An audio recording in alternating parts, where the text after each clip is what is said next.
Revelio.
You can't imagine how inconvenient travel was before I invented flu powder.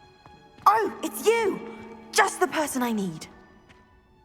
Samantha, is everything all right? No, it's not. It's my brother William. The one I told you about after Charms class. He's been cursed. He ignored my warning and now he's lying in St. Mungo's looking completely pathetic. He simply never listens. I'm sorry. How exactly has he been cursed? Oh, you won't believe it. Truly, but his feet were turned into purple beets. You can imagine his distress. And mine. I won't even go into the attention he was getting from our garden rabbits before he admitted himself to hospital. I'm so sorry. That sounds like a trying situation. I'm glad you understand. Everyone else just laughs at me as if it's a joke. No compassion at all. Well, it is an unusual situation. How did your brother end up like this? It's entirely his own fault. I told him about some research I'd done recently on our ancestor Marmaduke Dale. In particular, my discovery that Marmaduke's tomb was cursed. My brother's always making fun of my discoveries. This time, he laughed in my face. Told me I'd misinterpreted my findings. As if that were possible. And to prove his point, he went right up to the entrance of the tomb and poof! His feet transfigured into beets. How awful. I can see why you're upset. He definitely needs some help. Exactly. He may be a cape flapper, but he's still my brother. And no one deserves such a fate to last forever, especially as the result of a single brainless mistake. Now I worry that if the curse isn't reversed, it could become permanent. Can't the curse be broken? Possibly. The curse stems from a crest that was stolen from Marmaduke. If the crest were returned to its rightful place upon his sarcophagus, then I believe that William's feet may be restored. You battled trolls when they attacked Hogsmeade, escaped a dragon, and I could tell by your work in charms that you're a skilled spellcaster. Returning a crest to a sarcophagus should be almost effortless for you. So, will you help us? Why was Marmaduke's tomb cursed? The curse is the result of an intense sibling rivalry between Granham Dale and his younger brother Marmaduke. Marmaduke was a famed herbologist, and Granum resented the attention that he received. Sibling rivalry. Sounds as if it might run in the family. But I would never intentionally curse my brother, not like Granum did. When their mother died, Marmaduke was given the prized family crest. Granum felt that as the eldest child, he should have been given it. Years later, when Marmaduke died, Granum stole it and cursed the tomb so that none in the Dale family could ever pay their respects. How do you know it's safe? I don't want my feet to turn into beets as well. Oh, but the curse only applies to Marmaduke's descendants, as my brother so aptly demonstrated. That's why I need your help. You're unrelated to my family, so the curse wouldn't affect you. Why is your ancestor so well known? He discovered the properties of several magical herbs and plants. He also uncovered numerous types of flora.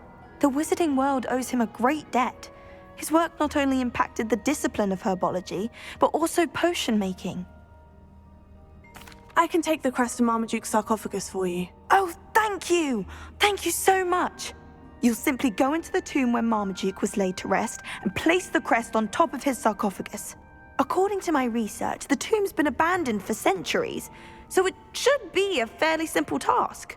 You'll find it just east of the hamlet of Brockborough. Thank you for your help. My family is indebted to you.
Off on another adventure, are we?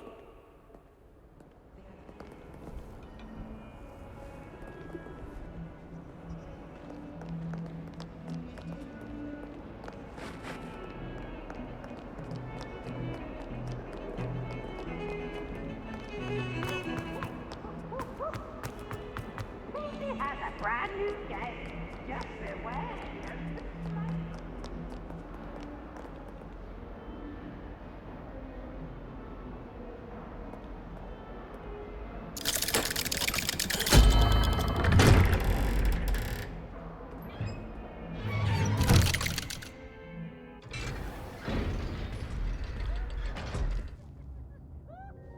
Revelio.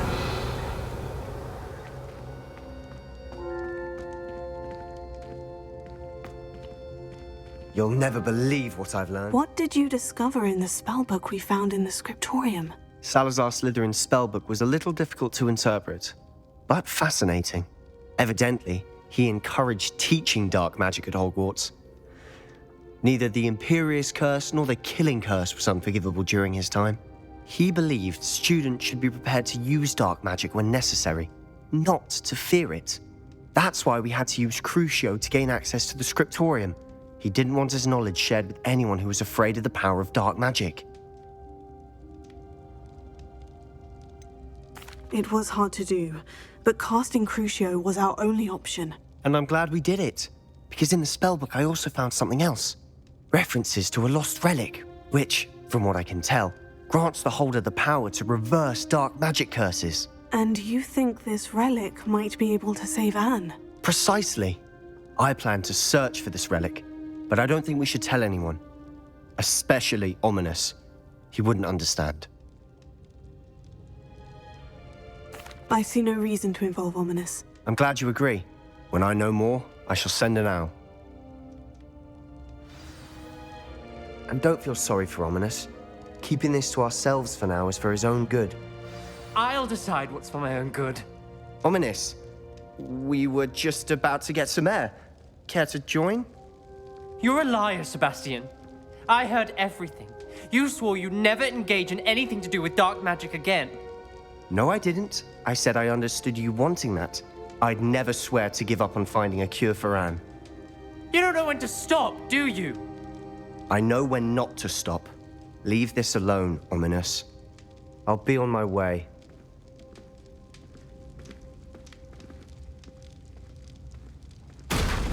I am not letting this go.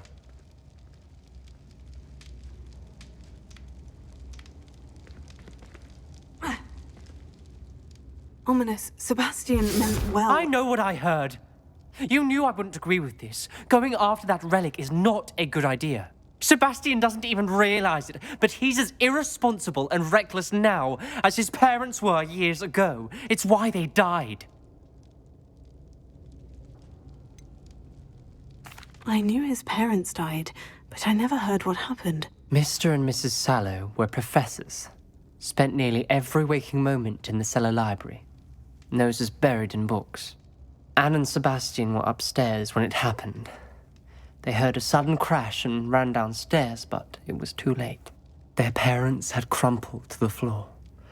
A defect with the lamp in the cellar caused the room to fill with an undetectable toxin. Sebastian and Anne were helpless. They had no magic yet.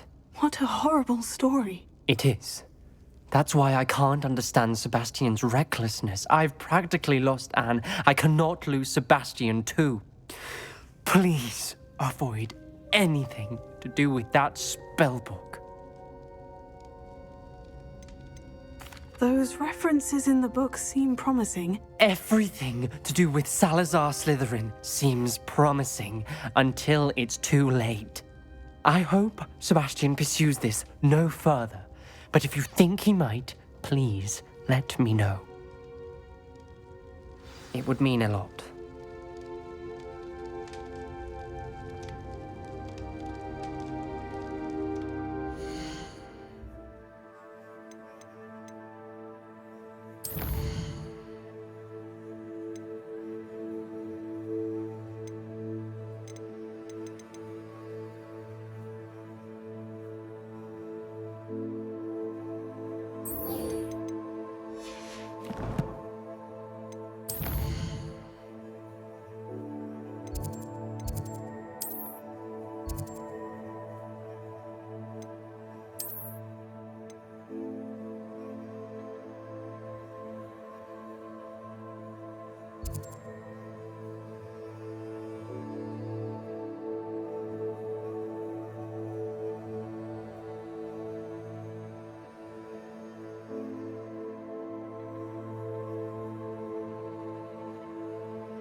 How nice to see you, my young friend. Revelio.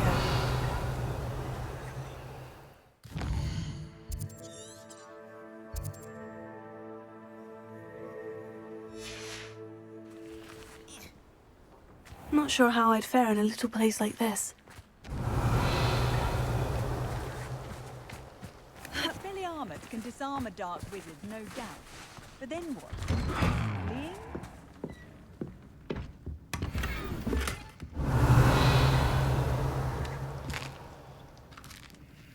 Revelio.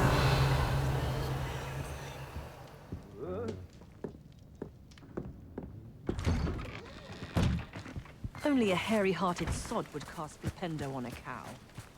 Not a day goes by.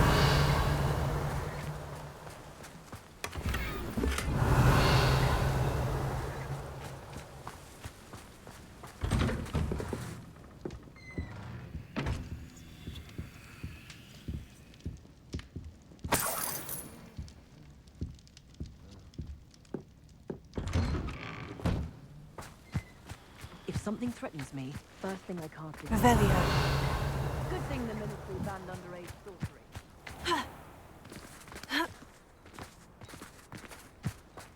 Welcome, welcome.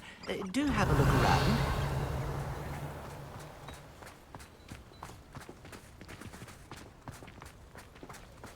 The tomb in the woods was cursed. If a troll got in, he's certainly not getting out.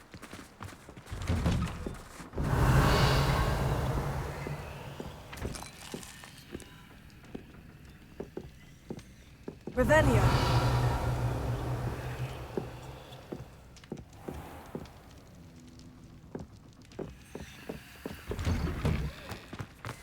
Leviosa.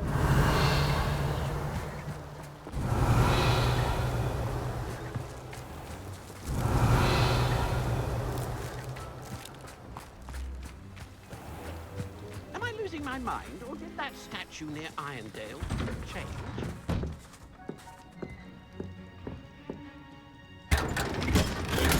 Revelio.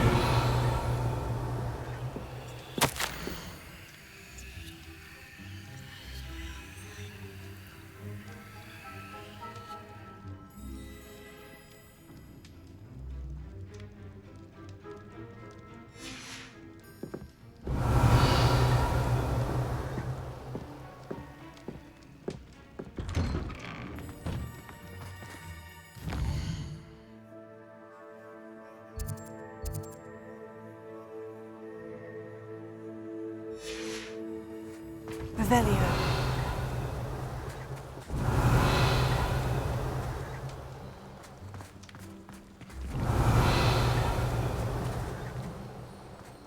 Welcome, welcome.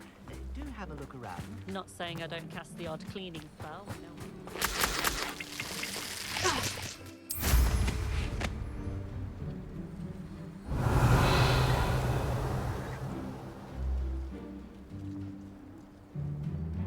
There's an abandoned tomb near where people have been hearing.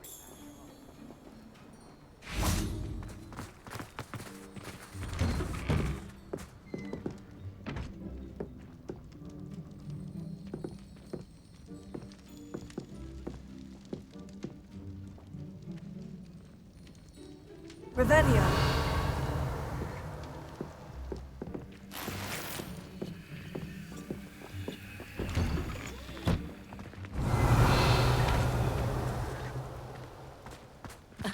Revelio certainly never revealed.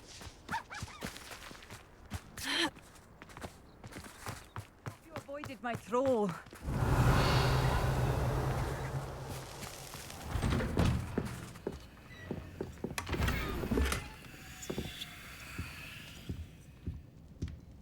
Revelio.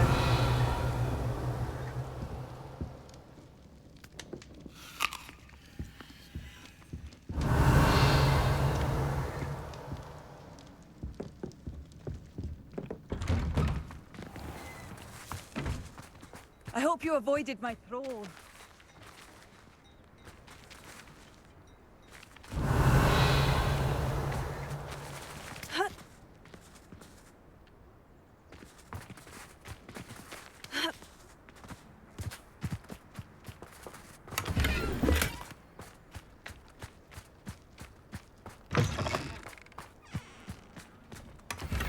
Revelio.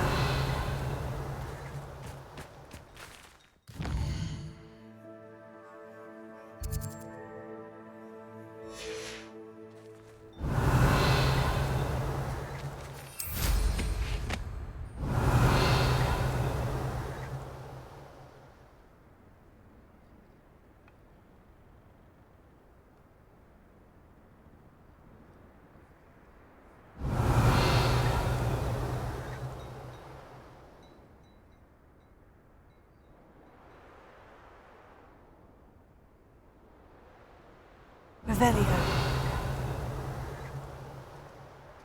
Wonder who lives here.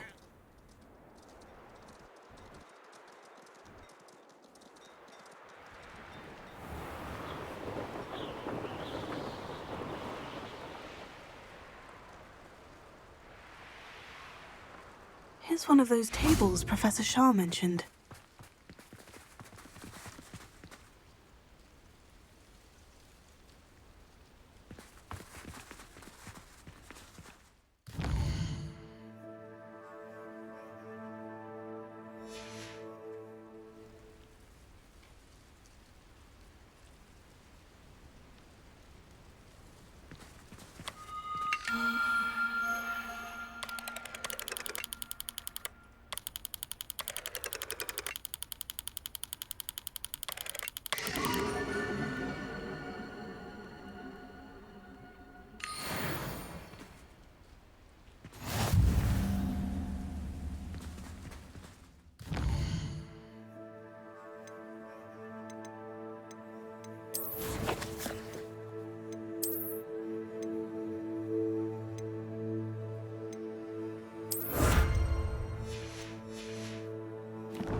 Revelio.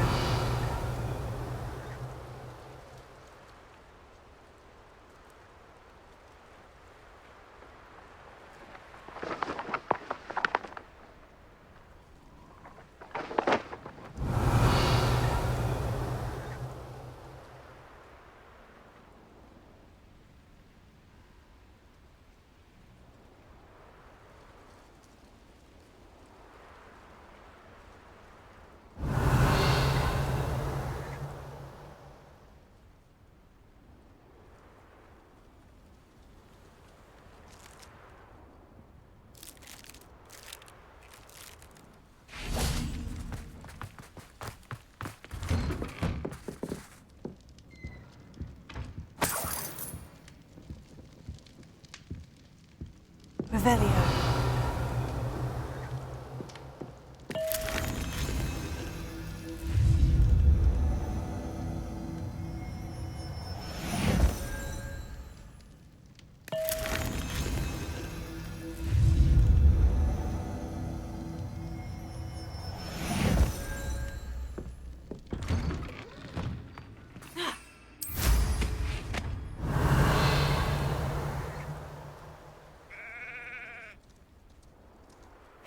Seems a pleasant enough little place.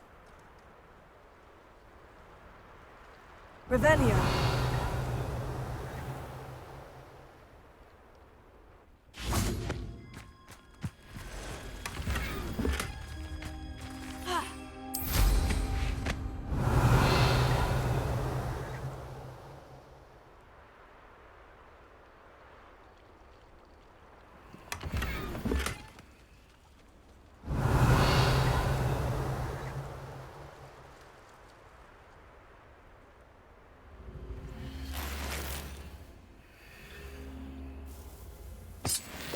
Revelio.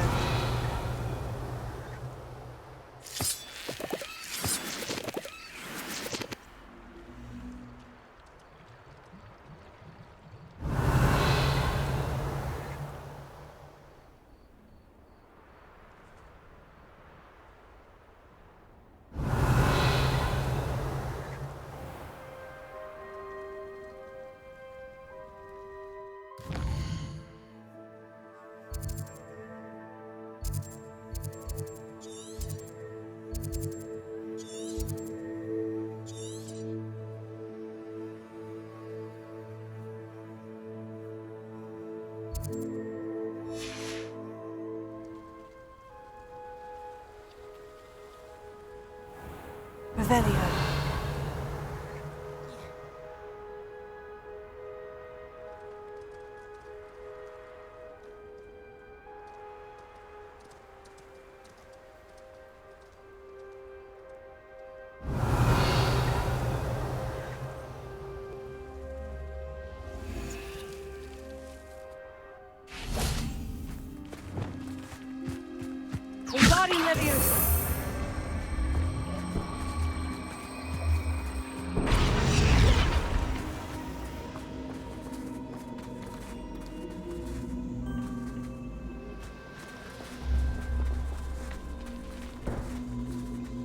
Revelio.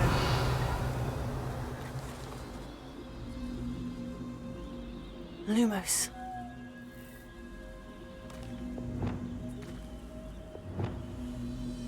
Confringo. Levioso. Accio. Revelio.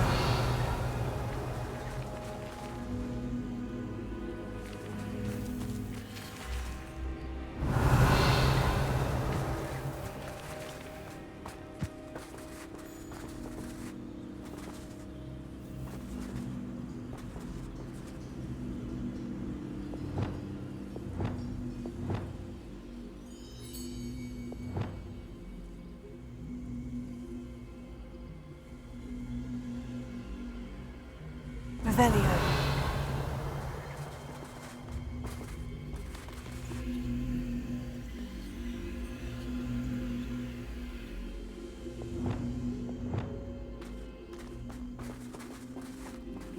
Levioso.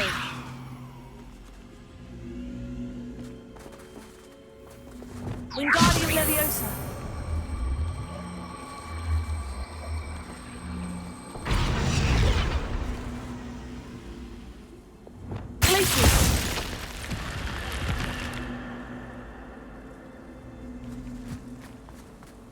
I should investigate. Revelio.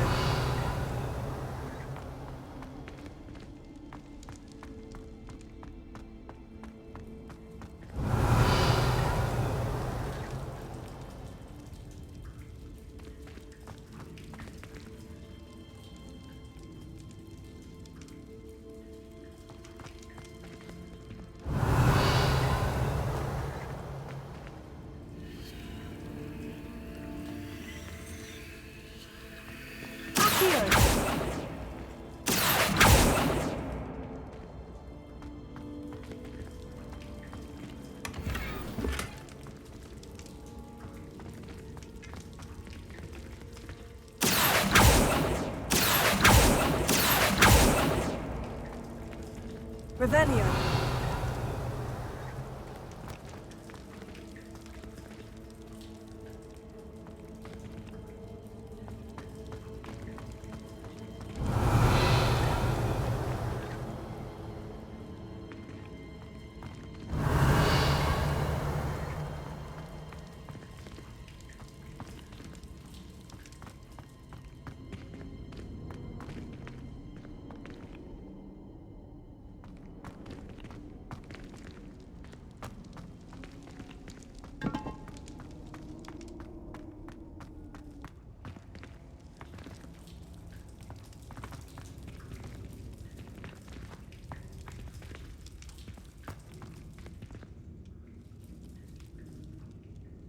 Revelio.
I take it you're Alexandra's friend? Revelio.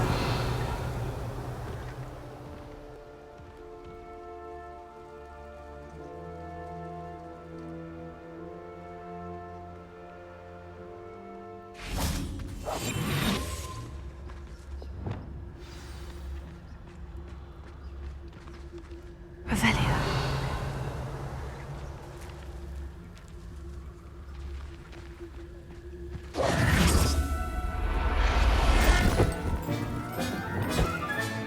Settle yourself, I mean you no harm. Revelio.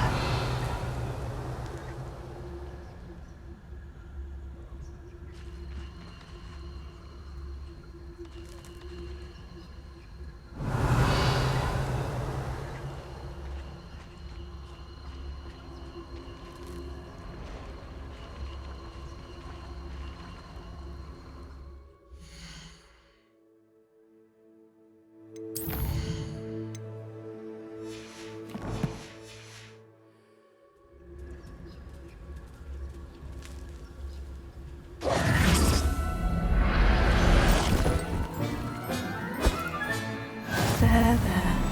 I'm not going to hurt you.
Revelio.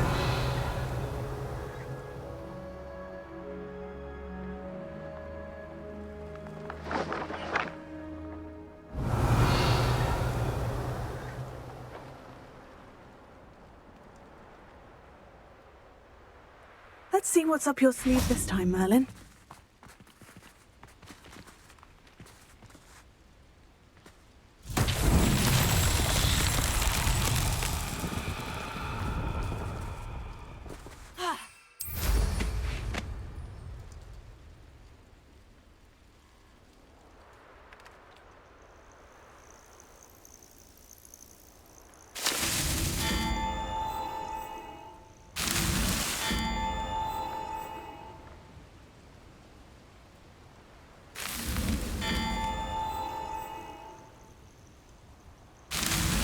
That's that. Settled.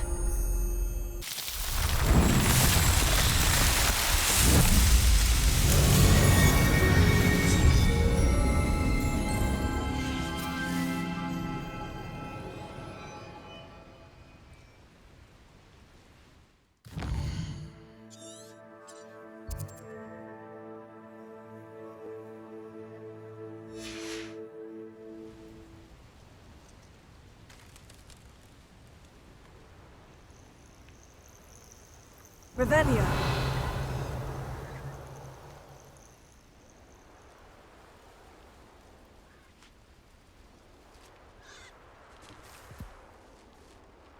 Wonder if I'm safe to explore in there.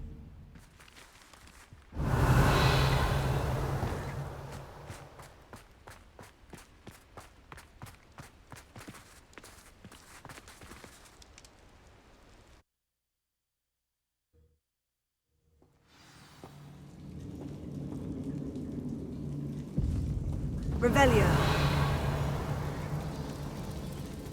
Well, my feet didn't turn into beads. That's a good start.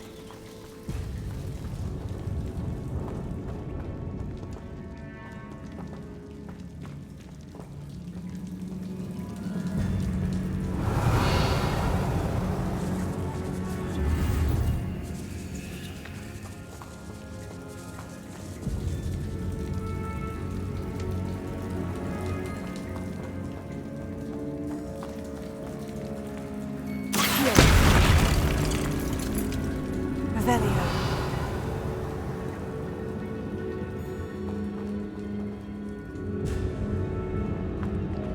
Should have known a herbologist would use Devil's Snare.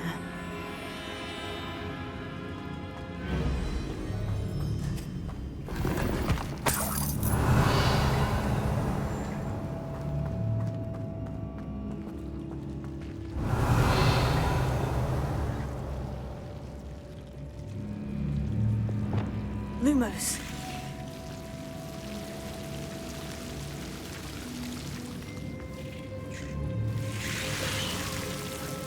Revelio. Ha.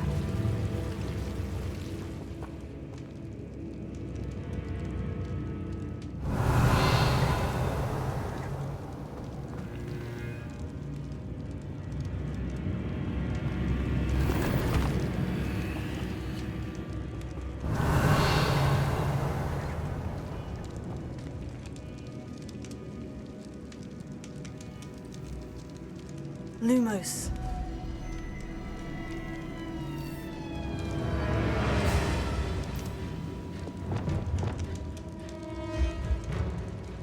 Leviosa.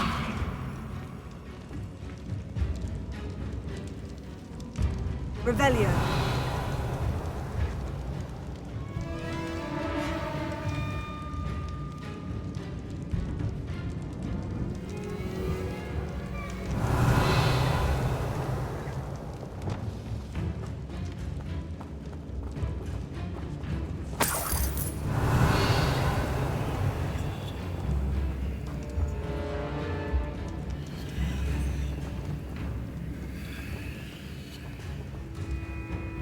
Lumos.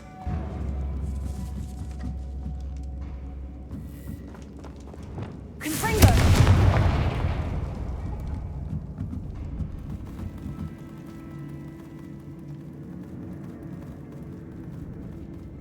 Revelio.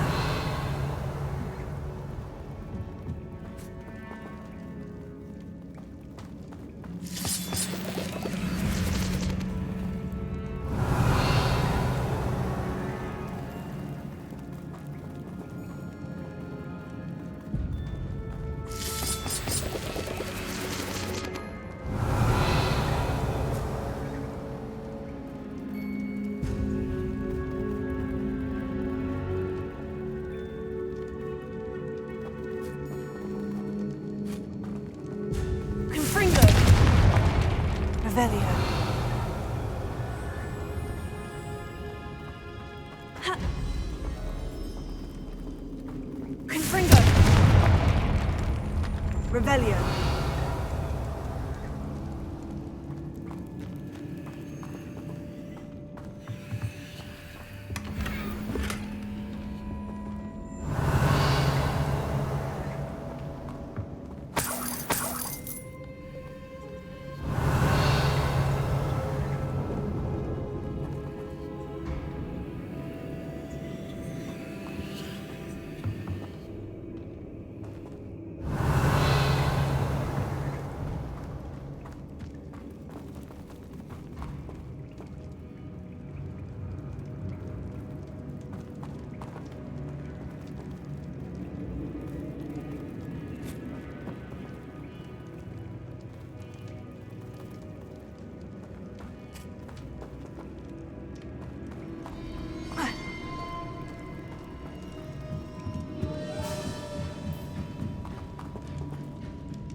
Lumos.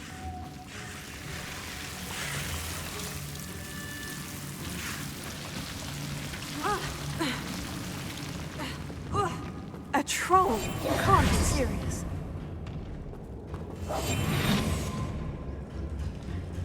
Revelio.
Revelio.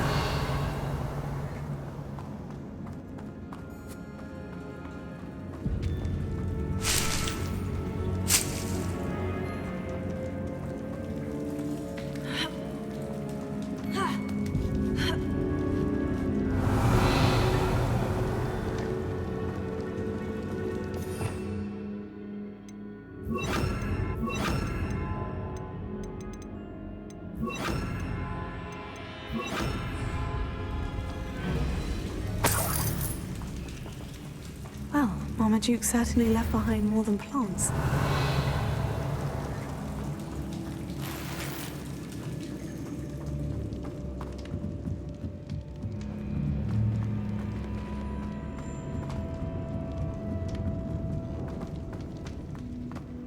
Oh, Revelio.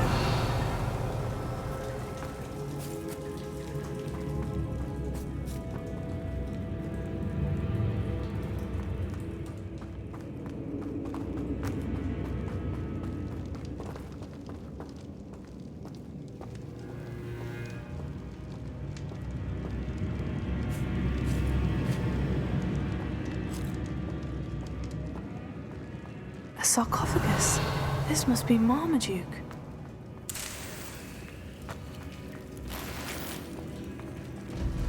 That should reverse the curse. Hopefully. Revelio.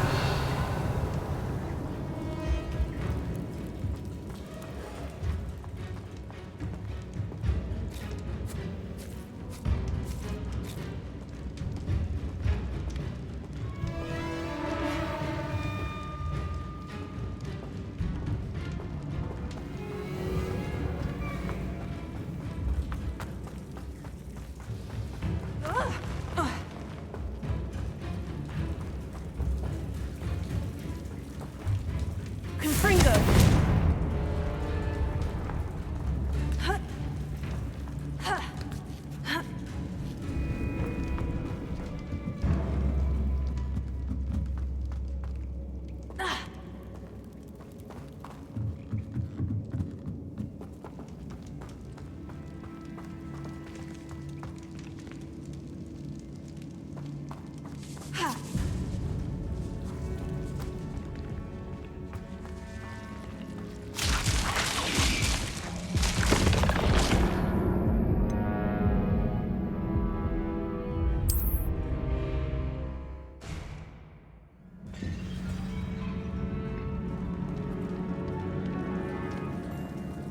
Revelio.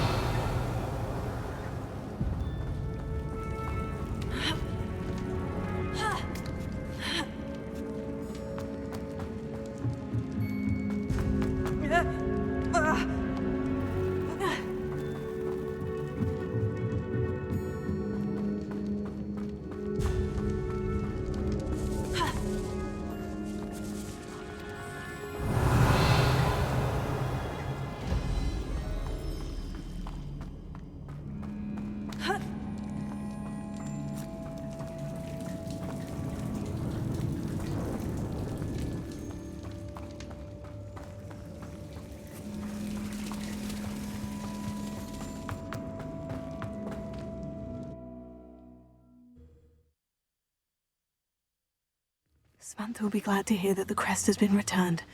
I certainly hope it reverses the curse.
I take it you're Alexandra's friend?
I feel awful for Alexandra, but the hamlet needed to be saved from that troll.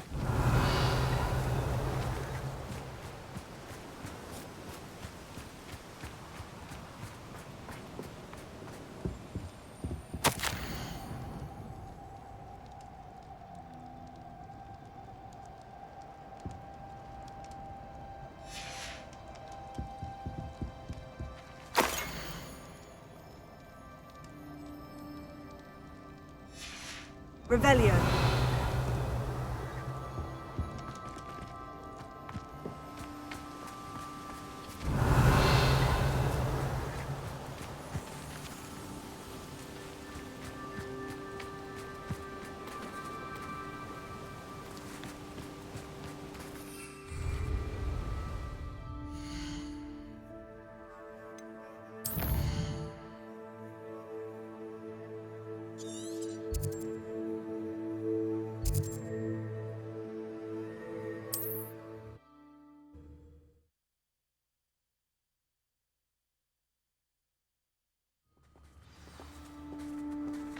It's like a place right out.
hope you avoided my troll. It's done, Alexandra. I took care of him. My troll? What? Oh, I don't know what to say. Thank you. I wish things could have turned out differently for him. There wasn't much you could have done. He was beyond training. Tried to kill me the entire time. Goodness. I'm glad you're all right. You're very brave.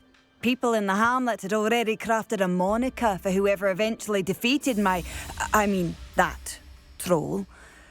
It was Troll something or other.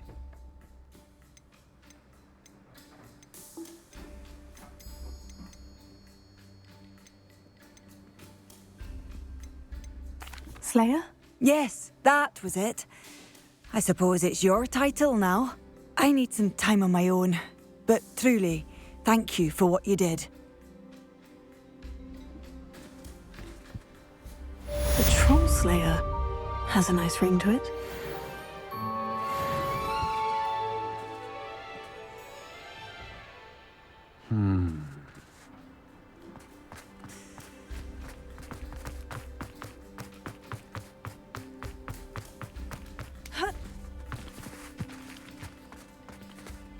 Welcome, welcome. Hello again, Mr. Thistlewood. Oh, it's you again, my favorite Hogwarts student. Never attended Hogwarts myself. In fact, I've never been more than a stone's throw from our humble hamlet. Now, how may I be of service? You never wanted to get out and explore the world around you. Hard to believe, isn't it? Especially for someone so young. But no, some folk just aren't born with the need to wander. My sister Helen, on the other hand, she saw some of the world in her time as an aura. But I'm happy here. What do you have for sale? Now, how can I help?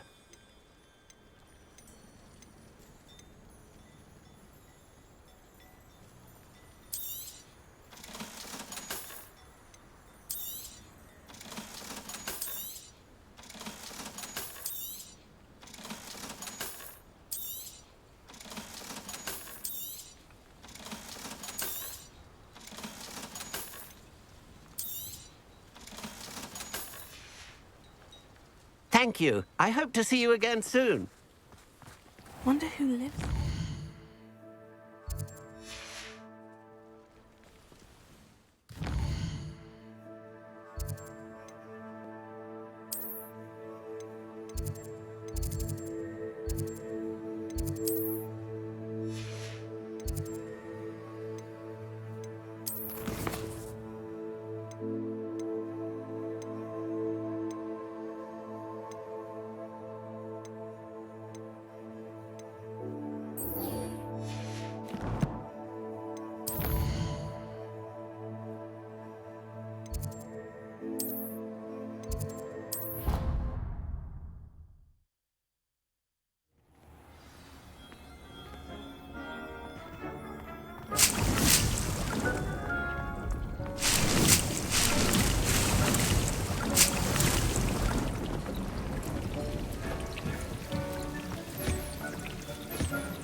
Revelio.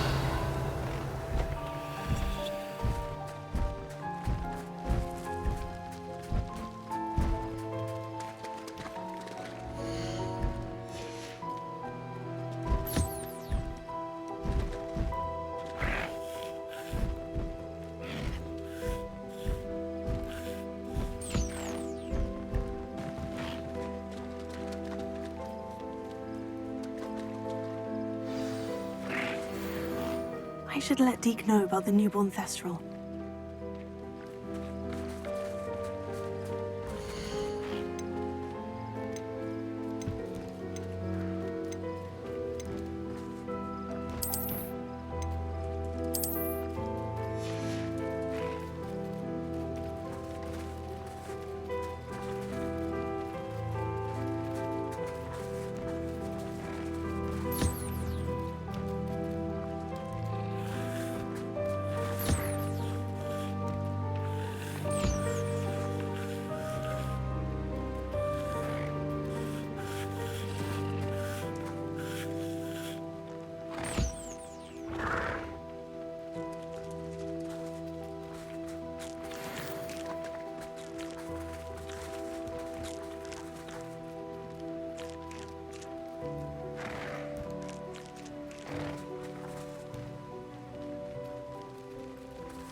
Hello, Deke. You'll be pleased to know that a little Thestral was born. How wonderful to have more Thestrals in our world. Such misunderstood beasts. I'm sorry that we both can see Thestrals, Deke. Deke is privileged to see such majestic beasts, but sometimes wishes Deke couldn't. Deke is to blame. What do you mean, to blame? Years ago, Deke's master ordered Deke to help him capture a phoenix, the rarest of all beasts that master had spotted high on a cliff. The phoenix was the most beautiful beast Deke had ever seen. Deke begged master to leave her be. When Deke hesitated to climb up the cliff as ordered, Deke had to punish himself. As Deke punished himself, master grew angrier and angrier, and in his frustration cast at the regal bird. Deke suspects the phoenix was protecting eggs when it swooped down in fear and fury. Before Deke could reach him, master fell from the cliff. Deke stayed on that cliffside for days, punishing himself, before Tobbs found him. What a horrible tale, Deke. I'm so sorry. Deke has only told Professor Weasley that story, and now yourself. Deke often wonders what became of that phoenix. Deke feels fortunate to be at Hogwarts now, helping you rescue beasts. Perhaps Deke can make amends for what came before.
Handy resource indeed, your field guide. I'm most pleased to be included. Ugh. I'm happy to tell you that I returned the crest to Marmaduke's sarcophagus, just as you asked. I thought as much. I received word from St. Mungo's that my brother's feet are back to normal. No more beats. Oh, I cannot thank you enough. It wasn't too much trouble, I hope. Just a measly old troll, nothing significant. A troll? Oh dear, I'm so sorry, that's awful. No one has been in that tomb for centuries. But I can't say I'm surprised. Marmaduke seems to have been full of surprises. Indeed he was. Well, I suppose I should be going. I'm anxious to see my brother, who must be elated to have his feet back. Of course, I certainly would be. William and I are forever in your debt. Thank you again for what you did. Ah!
You can't imagine how inconvenient travel was before I...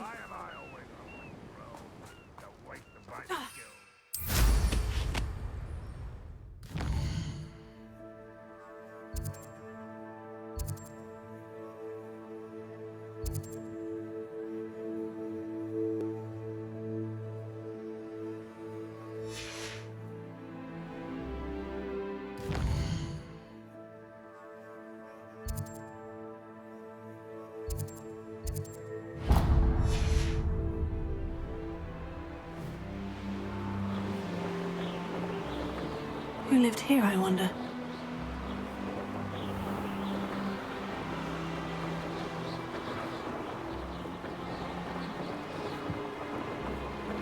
It won't be long now before we find another repository.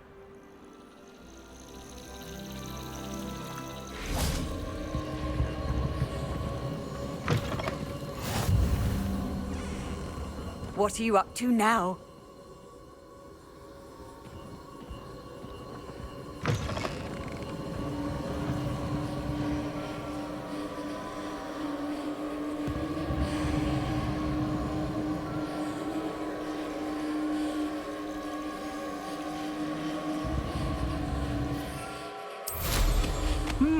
There was a time when I could do that.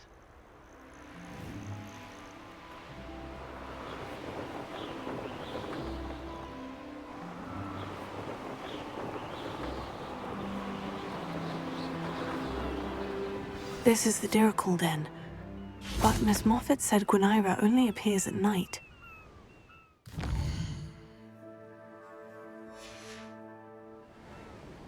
This must be the Dirical Den that Miss Moffat told me about.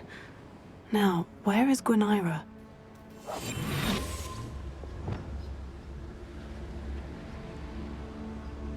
Revelia.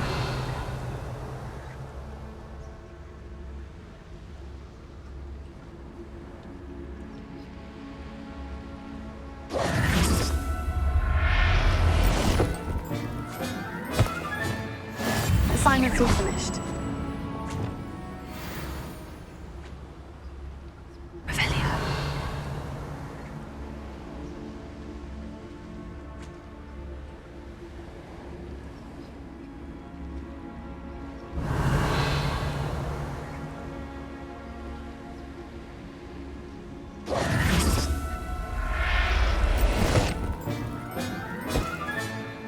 Everything's all right now.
Revelia.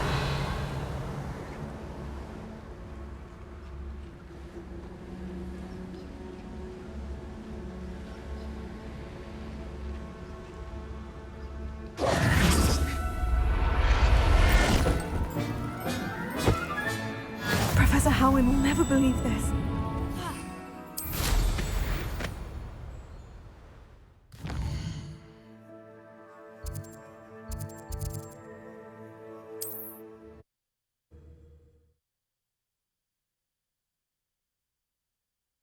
The mind.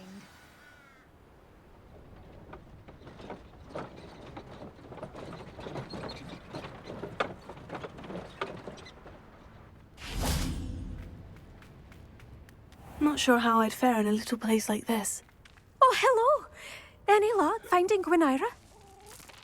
Miss Moffat, I caught Gwynaira. That's incredible. Was it terribly difficult? Not too bad, if you know what you're doing. Don't be so humble about it. Well, may I have her now? Of course. Oh, you're too kind.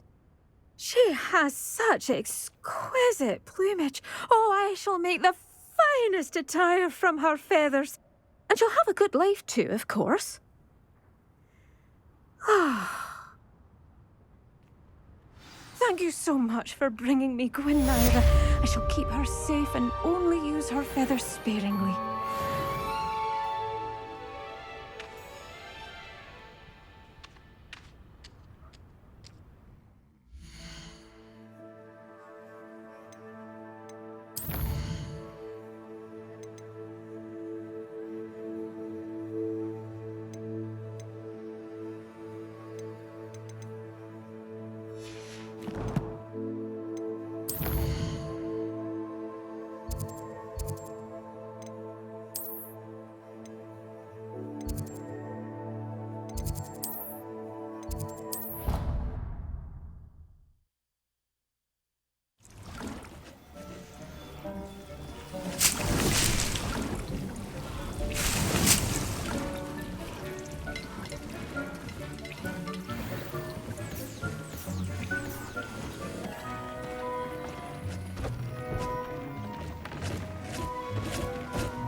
Revelio.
Revelio.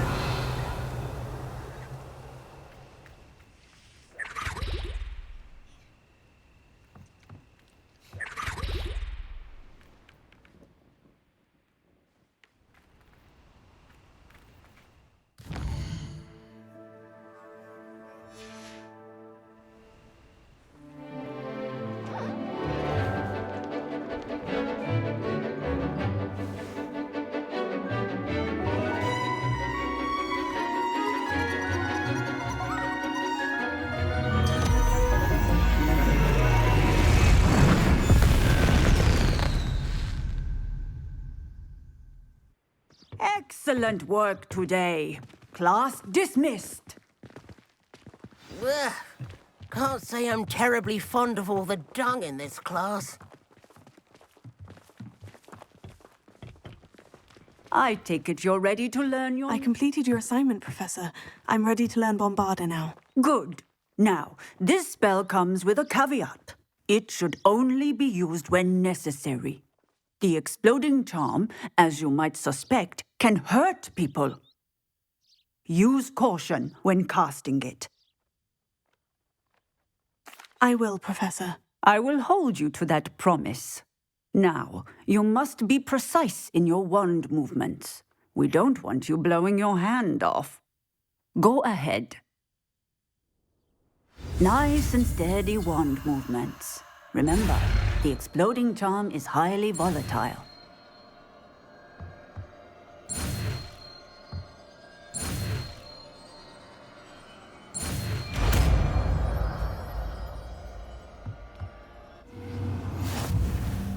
Well done.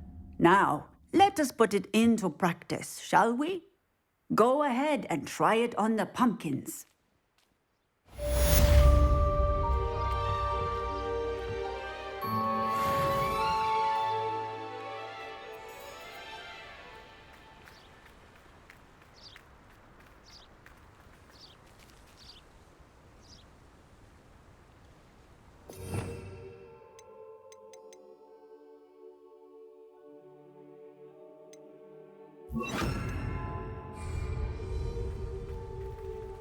Bombarda!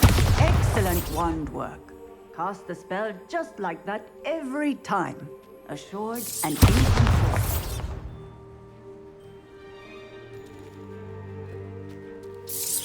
Excellent. You have it well in hand.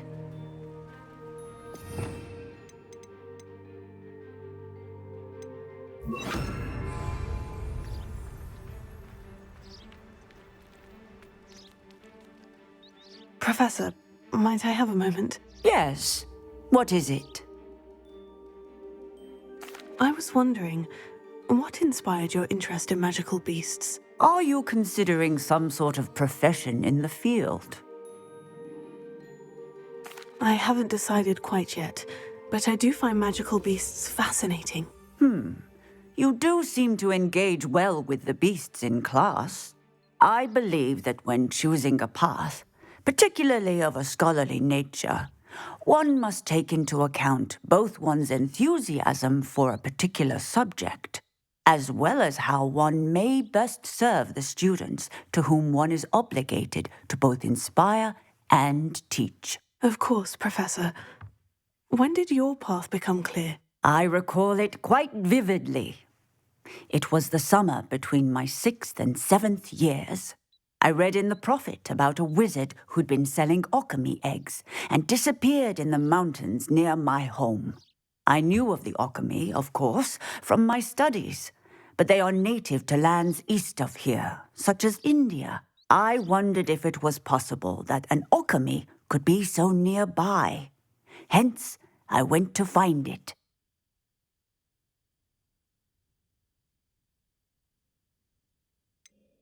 What type of beast is an alchemy? It is a spectacular beast. A feathered, winged serpent-like creature that can grow or shrink to fit a particular space. Its eggs are made of pure silver, hence the desire to trade in them.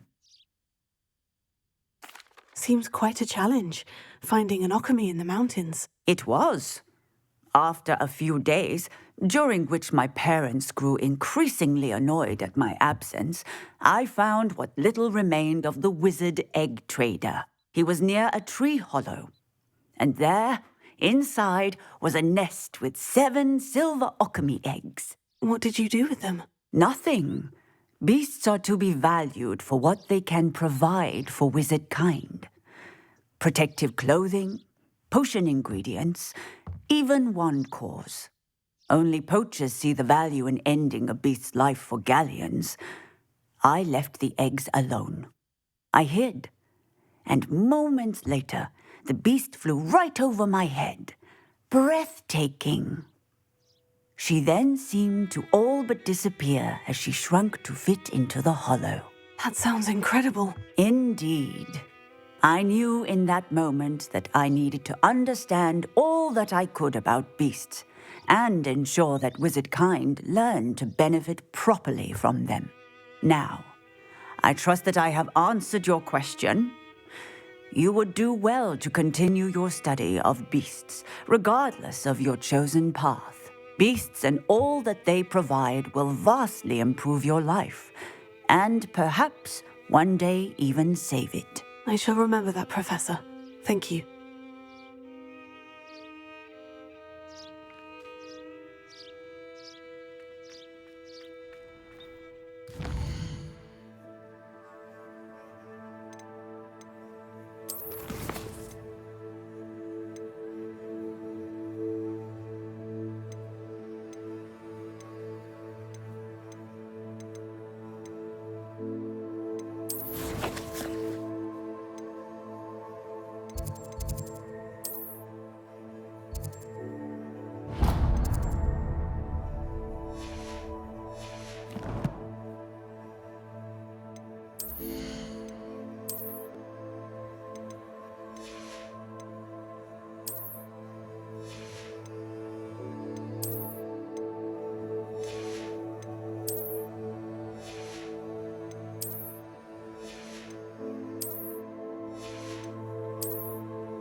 The Pinch Smedleys will always look upon you as a trusted ally and friend. Hello, Grace. What are you doing here? Nice to see you. Thank you again for your help at the lake. I've become quite good at Summoner's Court, and I'm waiting for my next opponent. I suppose that's you. I suppose so. Shall we begin? I'm game. Well, let's see what you're made of. The Pinched Smedleys will always look upon you as a trusted ally. Akia!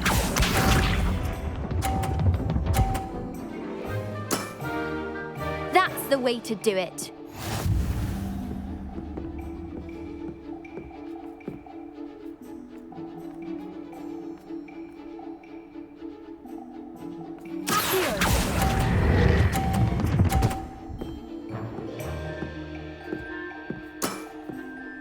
What a remarkable shot!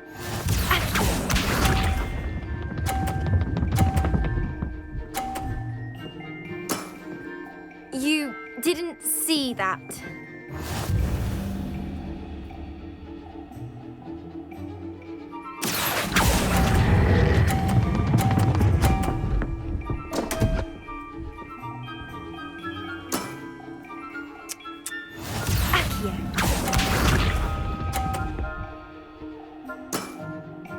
That's the way to do it.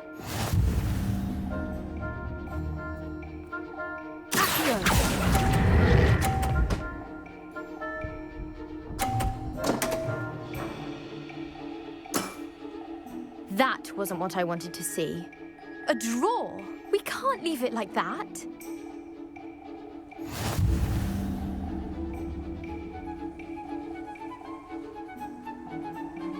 Seems you couldn't get the upper hand that time. How about another round?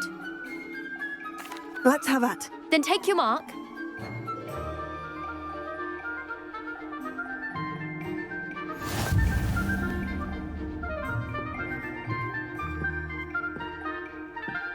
Akia.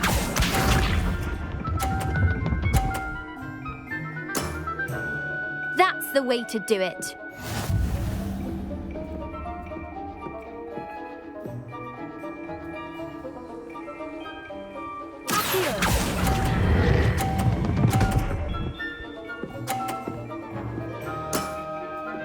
What a remarkable shot!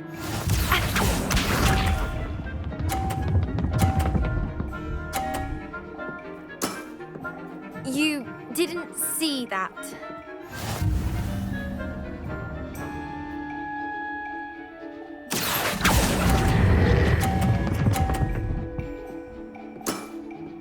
Impressive. Akia.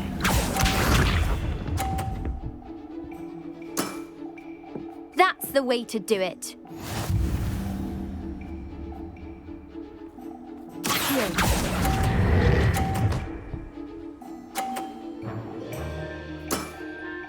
That wasn't what I wanted to see. Well, it appears I've been bested.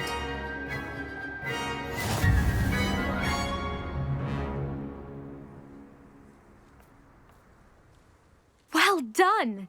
Diving, Summoner's Court. Seems there's nothing you can't do. You played a good game, though, Grace. I did play rather well, didn't I? Only one student has ever beaten me. She's very good. But if you play the way you did against me, you might stand a chance. I do wish you would take your turn.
Sometimes it seems all roads lead to Hogsmeade. I'd like to tell the troll to get itself out of the tunnel. You're back! Nice to see you again. What are we looking for today?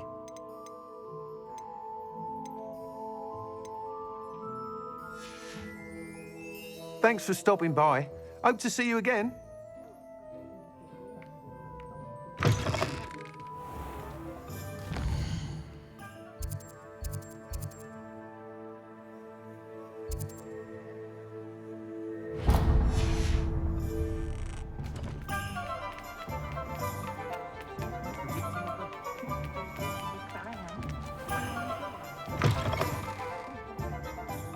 Let's look at what we have, shall we? Let me know if there's anything else I can do to help.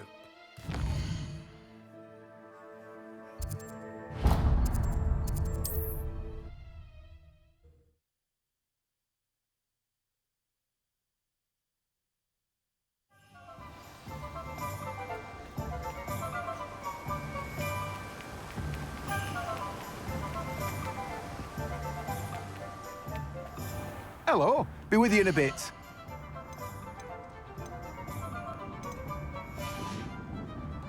No one can say I don't keep a stacked shelf.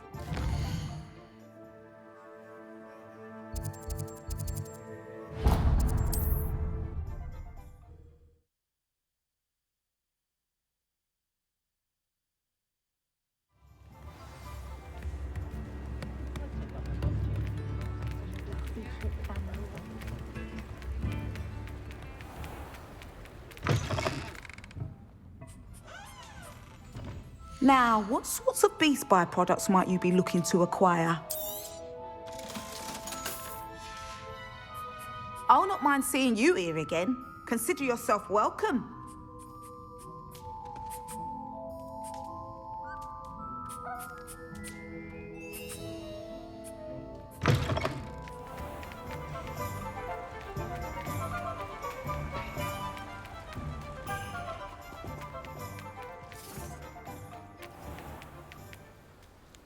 Hogsmeade, here I come.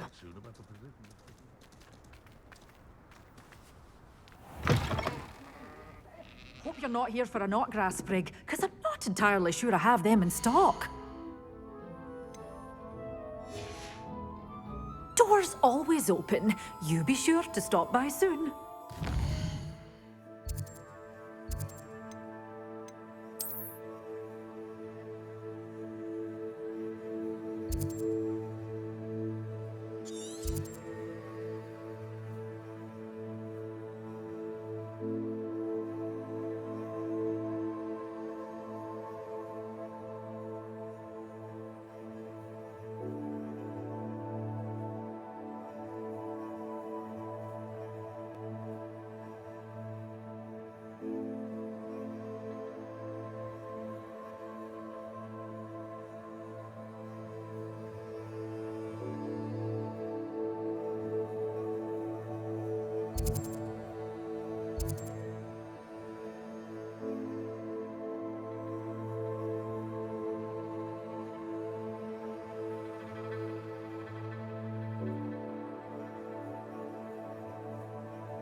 Handy resource indeed, your field guide.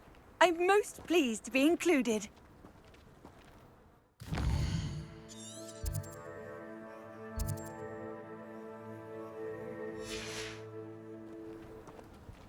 Revelio. When our expectations take flight like kestrels, A full be it day's upon work your clears the mind, I conscience. say. Our graves find us all too soon.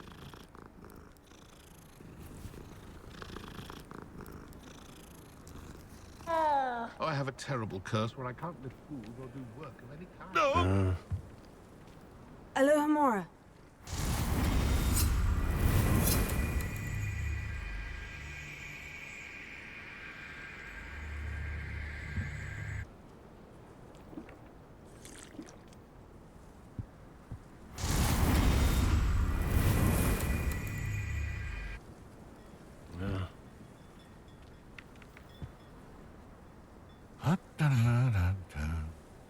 Revelio. Alohomora.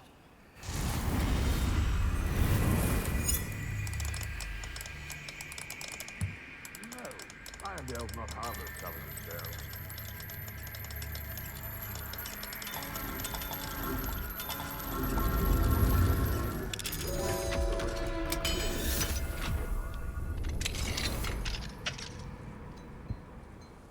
Revelio.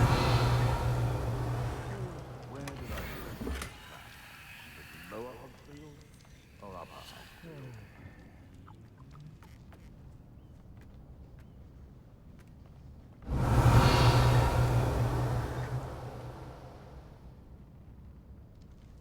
Who says crime doesn't pay? But I'm practically swimming in galleons. I'd take up herbology. Revelio. How is standing behind a till counting craft-made sickles considered work?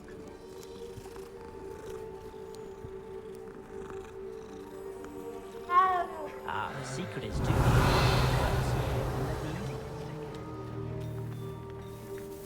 Perhaps I'll scout around Felcroft.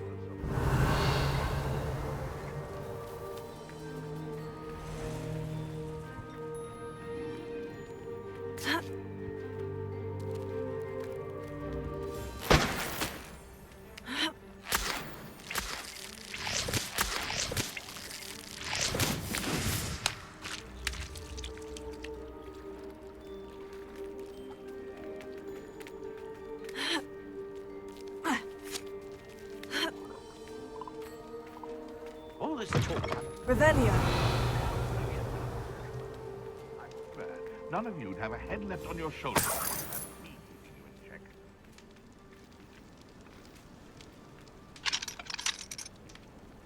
Alohomora.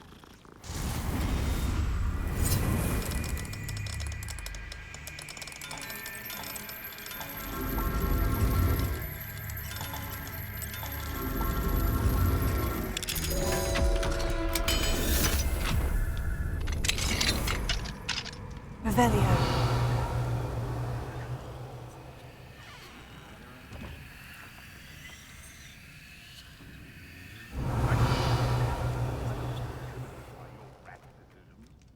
Especially the one where you ended up with an actual rat.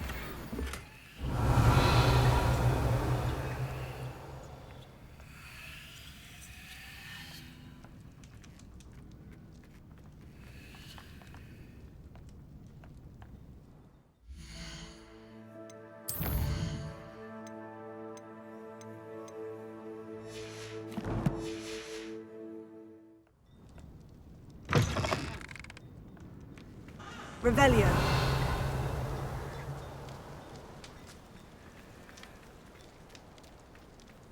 If there's one wild dog bog out there, certainly more are wandering about.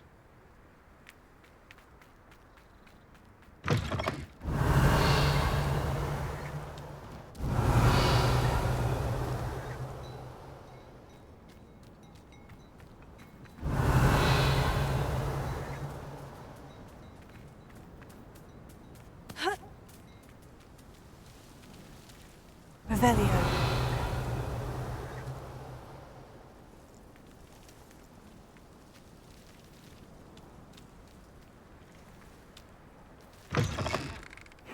Seems a pleasant enough little place.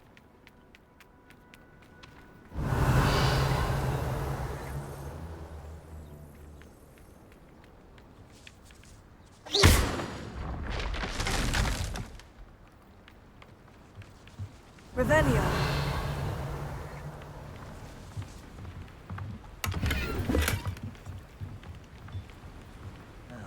It's not one thing, it's the other.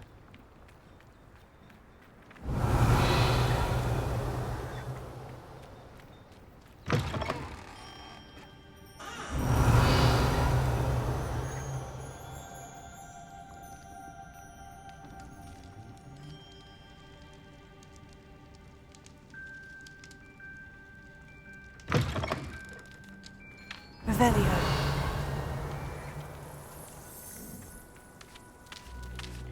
When the forest calls, I must take heed.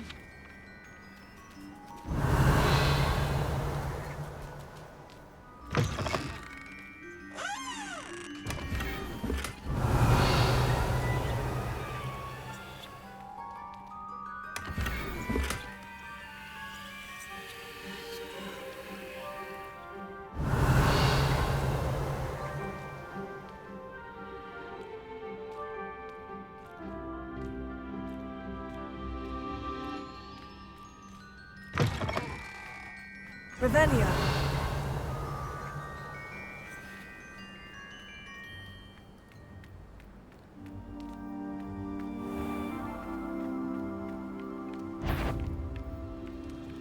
Alohomora.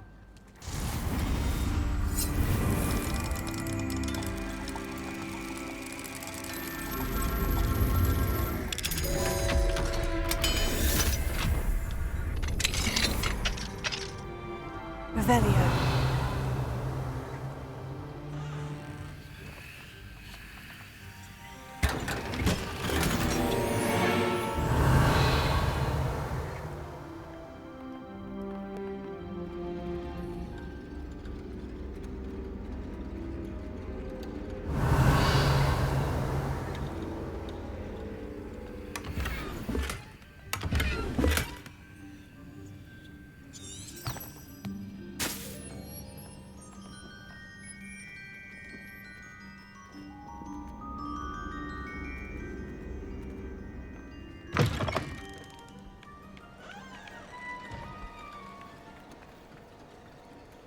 Confringo!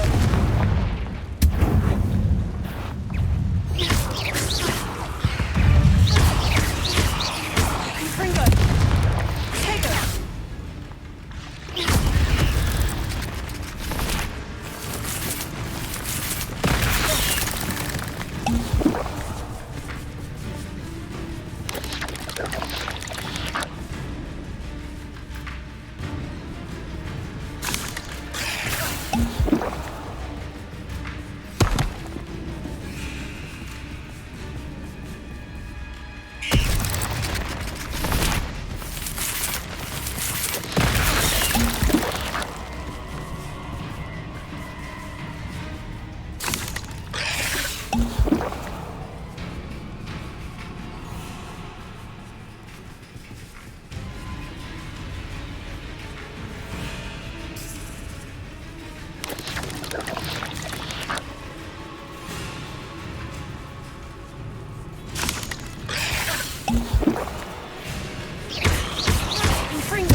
Revelio.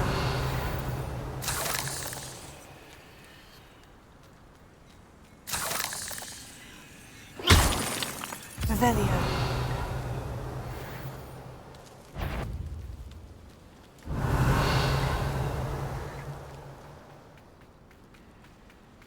Confringo.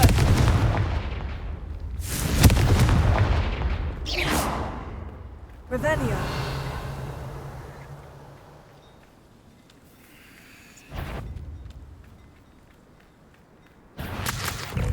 Wonder who lives here. Here.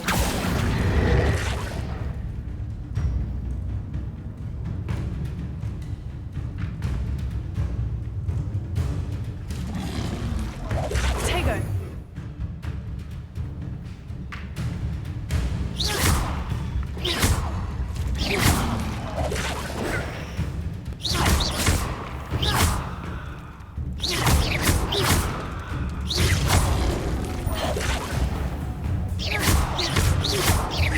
Confringo.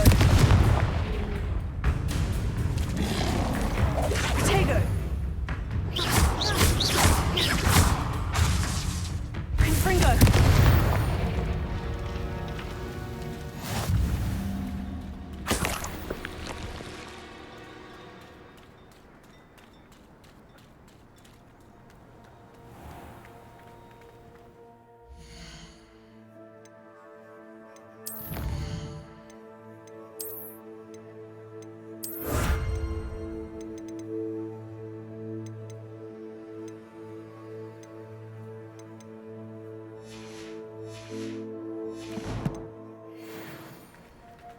Revelio.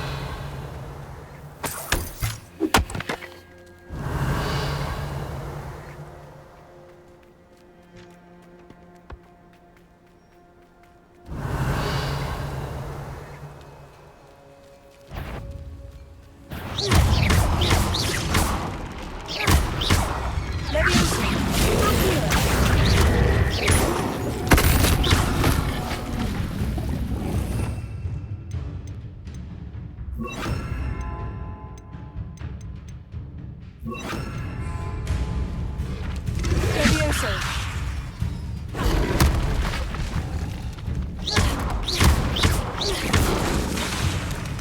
Levioso!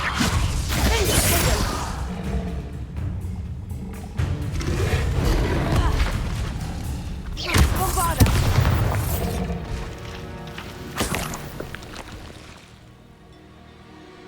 Revelio.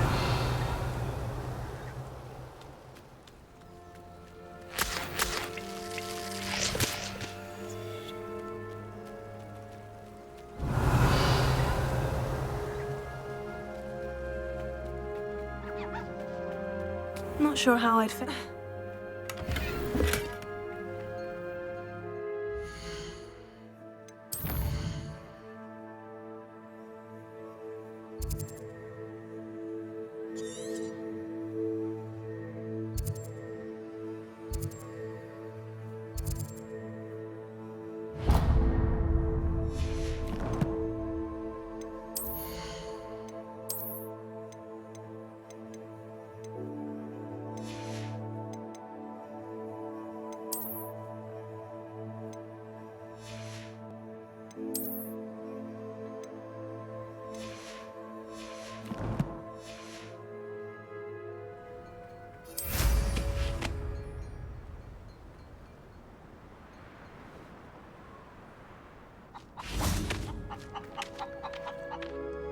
Hello again, Miss Wolf. Hello again. What can I do for you? Any whisperings of anything going about the town? There's a rampant dug bug on the loose. It's more aggressive than others and has some peculiar markings. It's making life miserable in Pitterpond Ford. I wish someone would do something about it. What do you have for sale? Do you know what you might be looking for?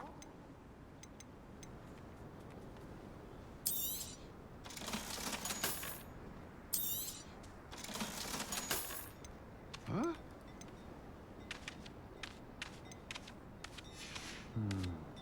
Thank you for your business. Hope you'll come and see me again.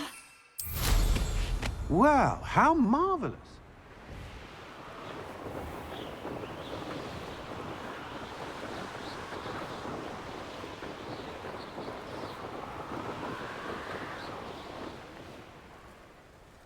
Likely this astronomy. Close to a breakthrough.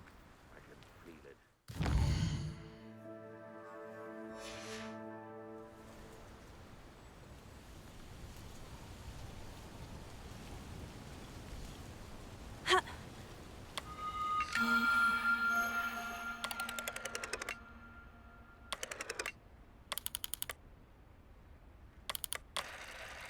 I didn't touch your helm. But thank you for making me the first object of your suspicions. Know who my friends are now, don't I?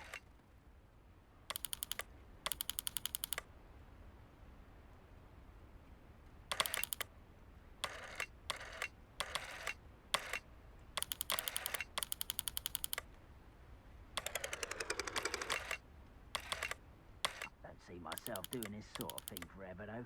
Fancy I'll have my own operation worked out one day. People working for me.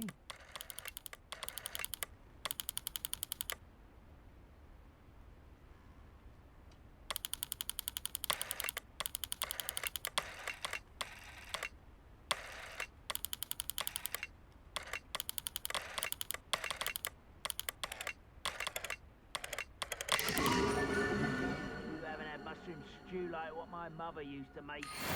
Like heads of lettuce, those mushrooms were.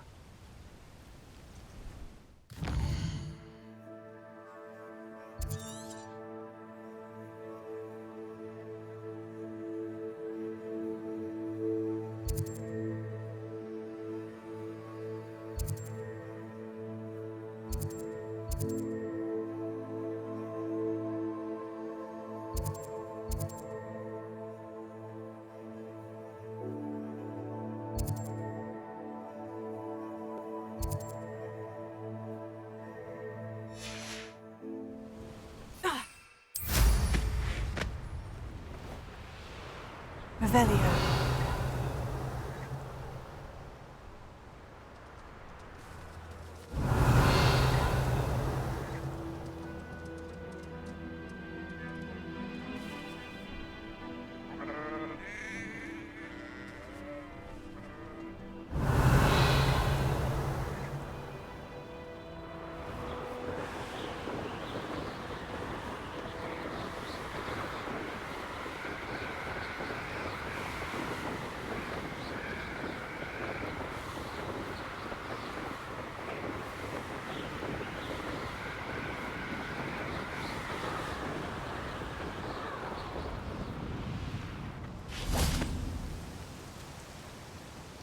Is Highwing all right? Natty told me what the two of you did.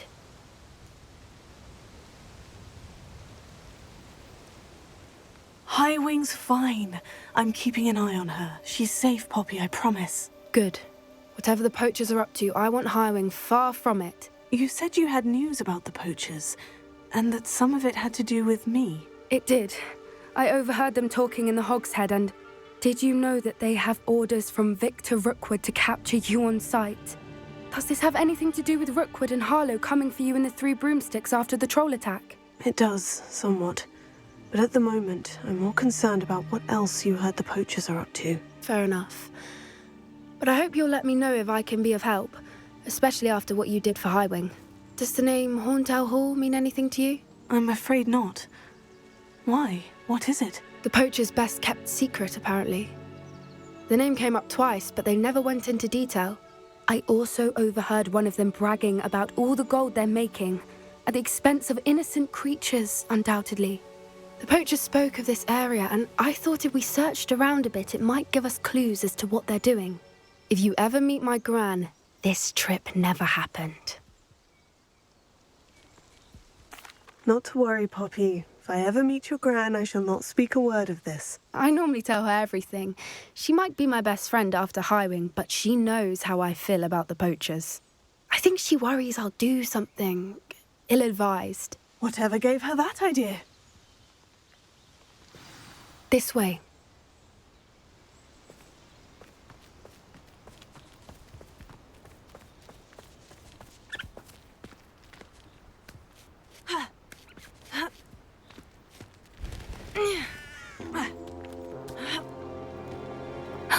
A centaur.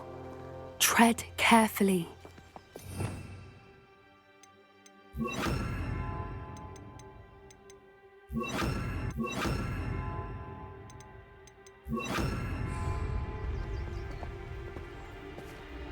Revelio. An entire castle to roam, yet you choose to wander here. Please, we don't want any trouble. We're simply passing through. Do you take us for fools? That we do not notice more and more of your kind around here, in league with the poachers? We aren't involved with them. If anything, we want to see them stopped. I hope for your sake that is true. Our kind is swiftly losing patience with the poachers and those they work with.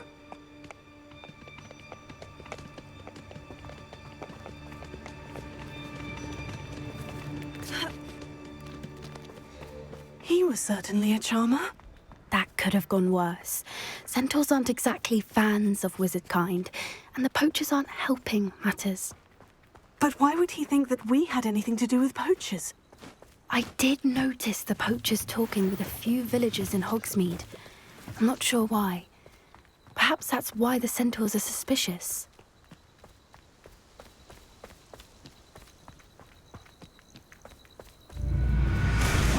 Revelio. That's the third time I've seen a dugbog behave that violently. It seems that a lot of beasts have been more aggressive than usual lately. I've noticed that too. It's almost like there's something in the water.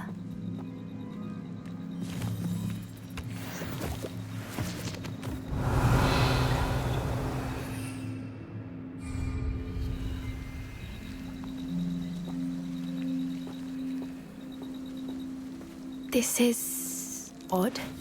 What is it? Not entirely sure, but look around. If the poachers were here, perhaps we can find out why.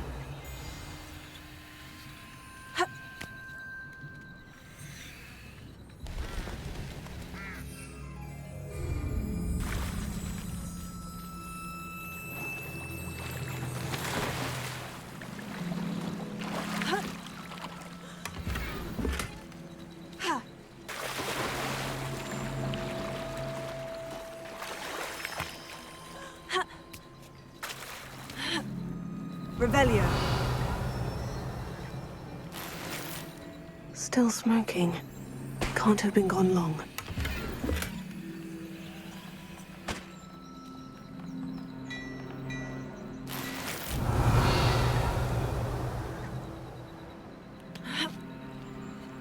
This Professor's goblin medal. Seems out of place in a poacher camp. I should tell Poppy about it. Pelts. Poor beasts. Revelio. Why wouldn't they take their cages with them when they left?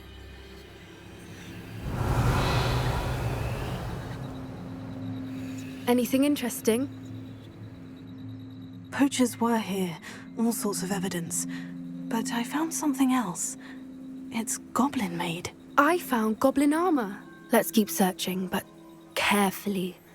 Merlin only knows what's going on here. I don't have a good feeling about this.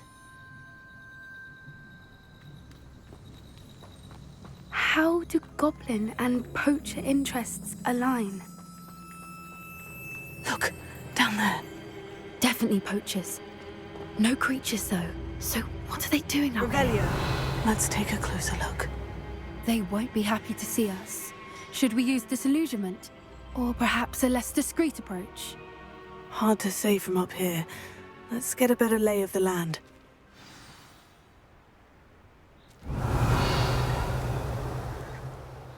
The Ministry ought to loosen the reins on the dark arts. No better protection.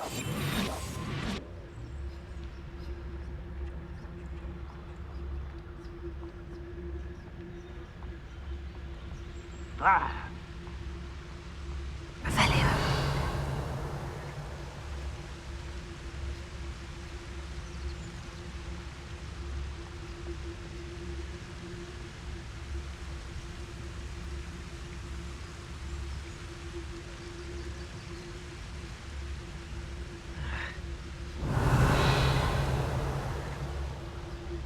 Ah!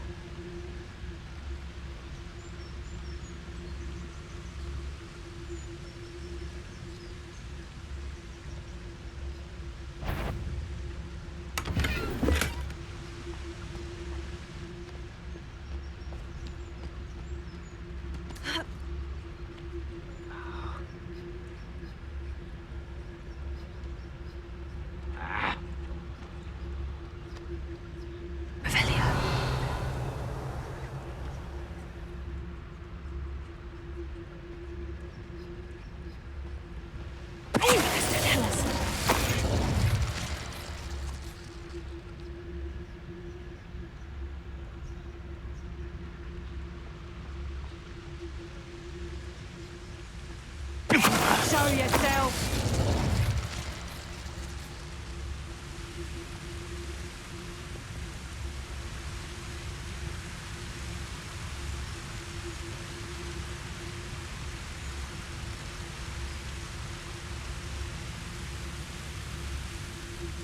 Revelio.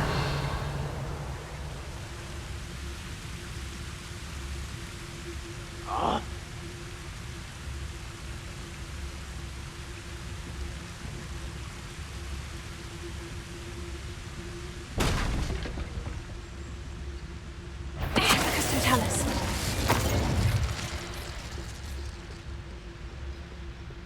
Revelio.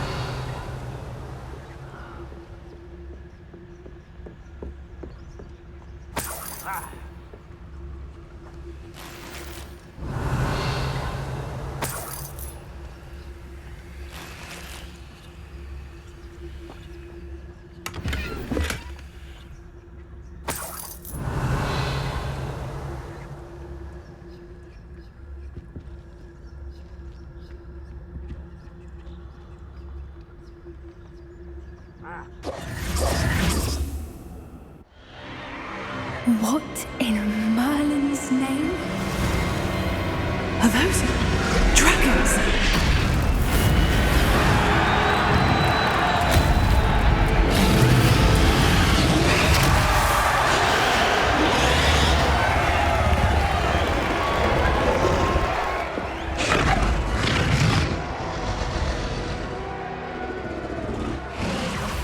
It's a dragon fighting ring.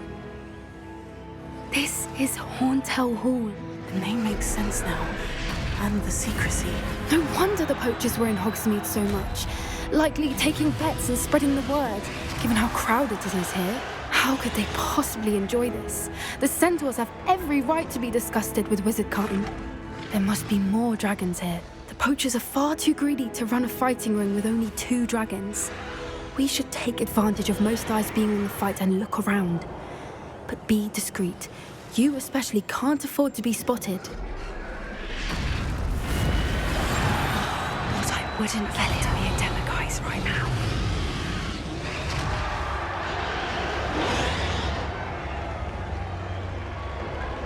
Don't know what Victor was thinking, striking a bargain with it. Tell us. Revelia.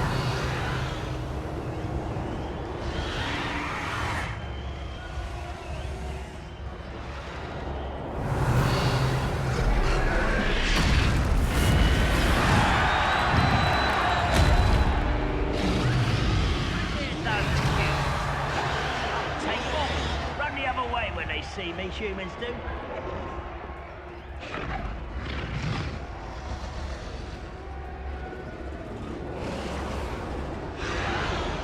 Revelia.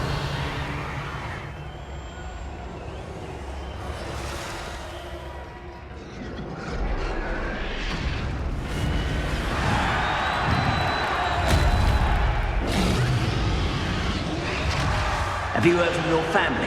Has either of your brothers come round to our way of thinking? Will they join us? Nah, they say we go too far. The violence isn't going to get us what we want.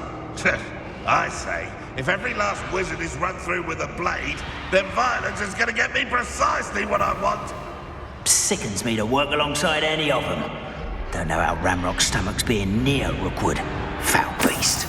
Not much longer now. Soon our necks will be out from under wizarding boots. Wizard kind will pay for what they've done. Just tell us.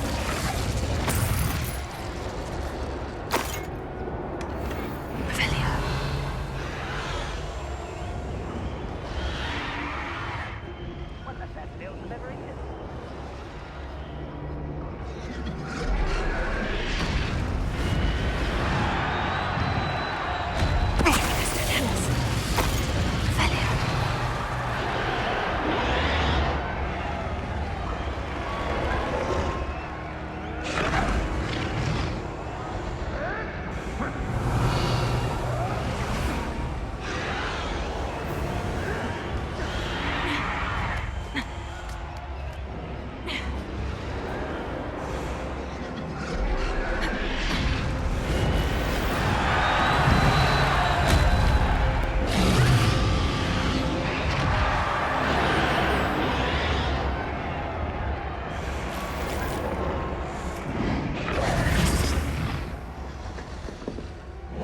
Did you hear those goblins? Ramrock and the poachers must be working together.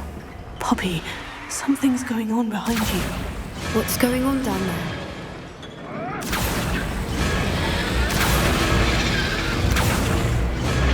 They must have only just captured her. She's putting up quite the fight. Not a fair one, though. Not with her chained up like that. Let's even her, shall we?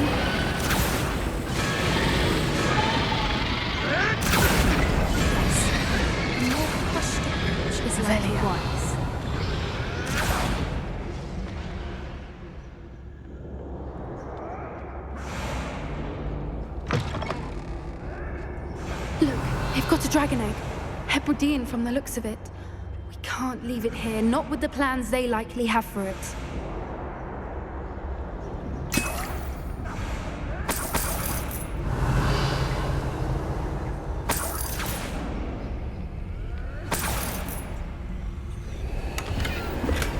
Revelia.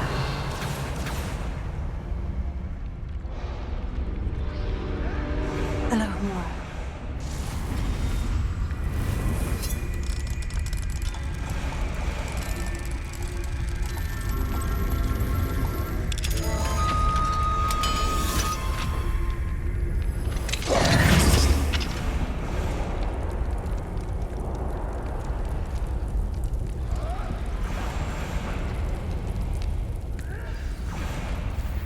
All right, I have the egg.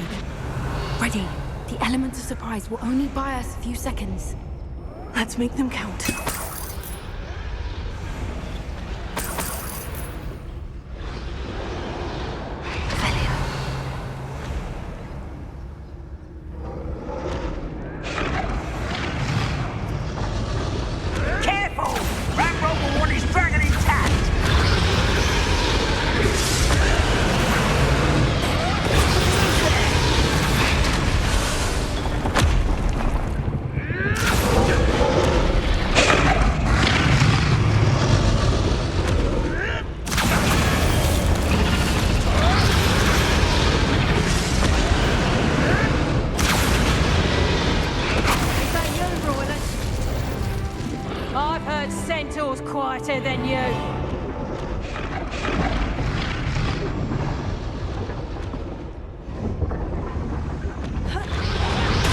Someone messing around. Let me have a go.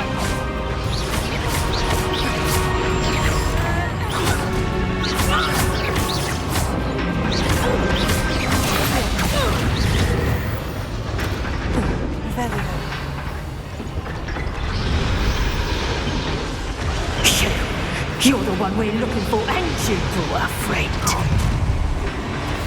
Have to get such. You will regret coming here. Like to torture dragons, do you? Expelliarmus.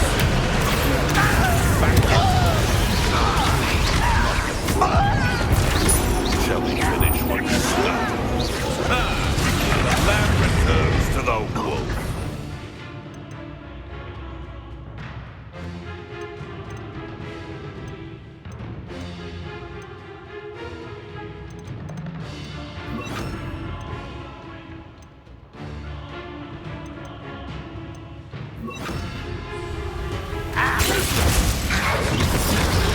Hesitation does not belong in battle. Vegetable. You'll have to fight eventually. Predictable.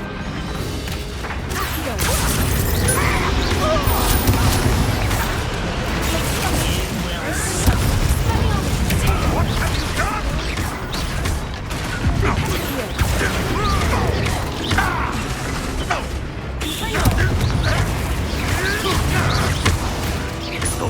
Avoiding our problems.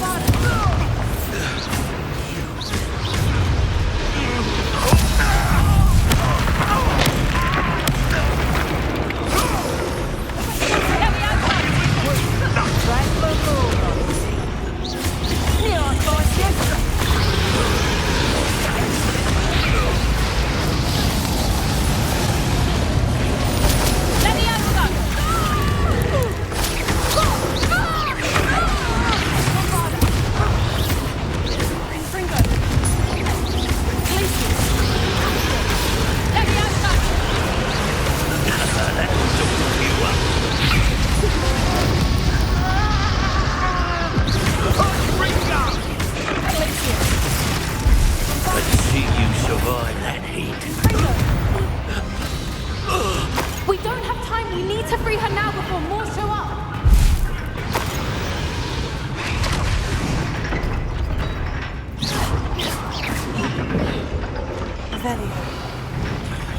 Aim for the ring at the front of her restraints. Accio.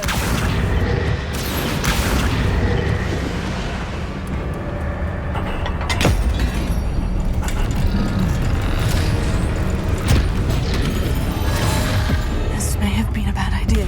I suppose we'll find out.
This way.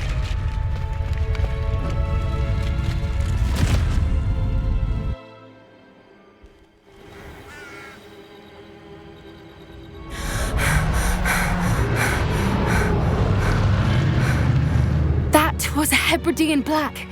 I'm guessing the egg we have belongs to that dragon. I don't think she knew they had her egg. She wouldn't have left without it. What now? She didn't exactly leave us a calling card. I don't know. Nothing about this day was expected, not the goblins and definitely not the fighting ring. The last thing I planned on was a dragon egg. And the poachers saw us, which cannot be good. Since the dragon we freed flew off, does that mean we get to keep the egg? I'd much rather we have it than the poachers, at least for now. But I don't think we should keep it indefinitely. It'll be hard hiding something like this from Professor Weasley for long. Should we expect trouble from the poachers, given the trouble we just caused? It would be foolish not to expect it. They're not a forgiving lot. I'm sorry to say that you likely have a larger target on your back now because of what we just did. We aren't helping ourselves standing here. Let's get to safety. We can sort this out later. You're right. If there's anything the poachers are good at, it's tracking their prey. And right now, we're it. Be careful, won't you? I shall see you back at the castle.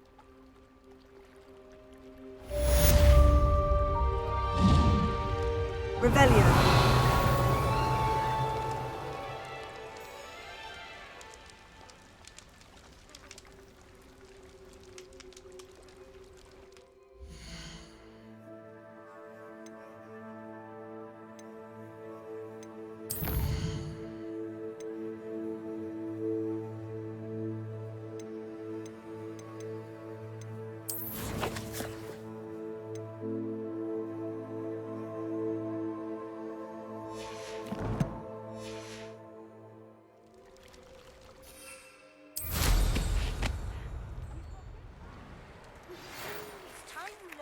Transformation spell.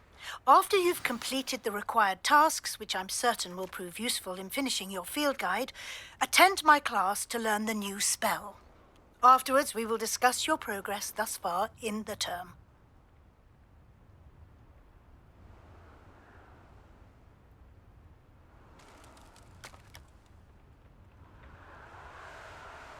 Revelio.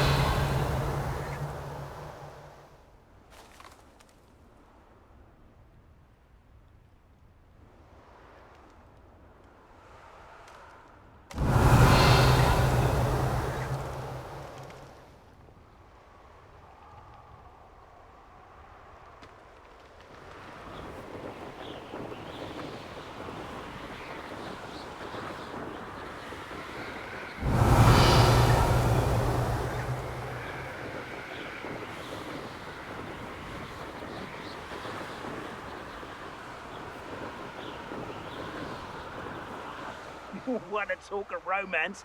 Last time I saw you with a rose was when you stuck your finger on one trying to hide a sack of galleons. Revelio.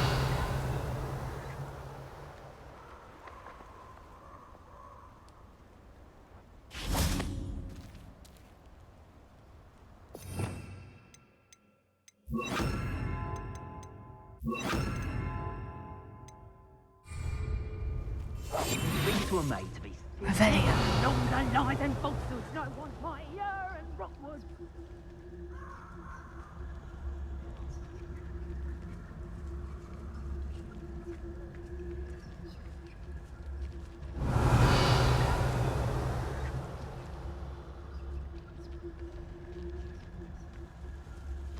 Thinking in terms of good and evil merely indicates a limited imagination, in my opinion.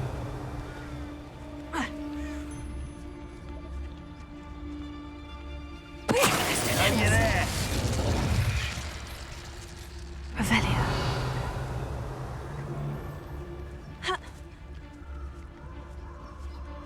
It's been ages since I've found anything worth poaching near Cragcroft. I didn't always like a polite battle.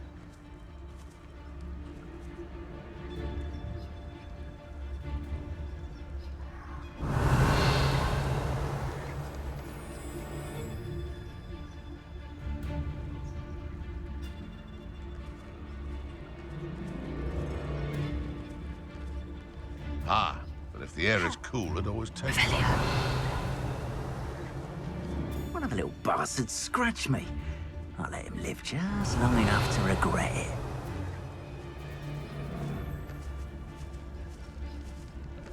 You can feed a beast, or it can feed you.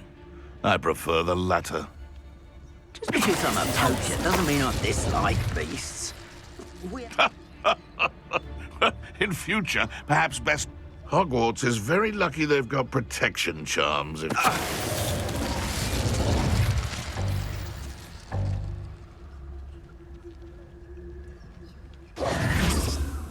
Revelio. Confringo!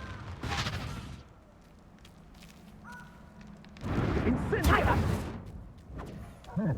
Nice try. That's just tearful. Reductor. Is that the best you got?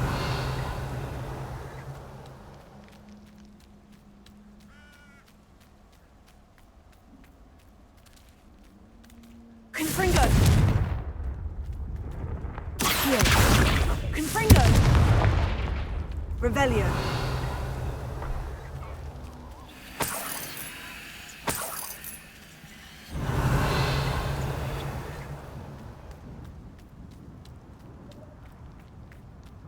I know a Merlin trial when I see one.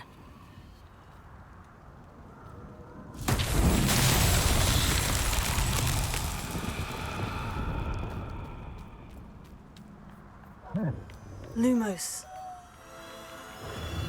Confringo! Revelio. Lumos.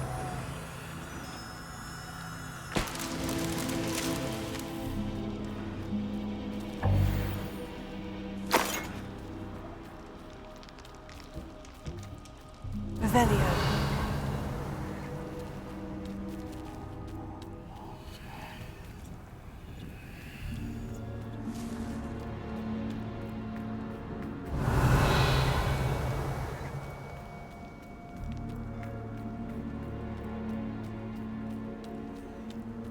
Wingardium Leviosa. Confringo. Lumos.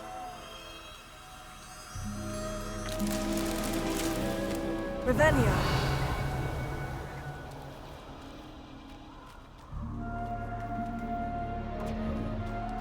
Confringo!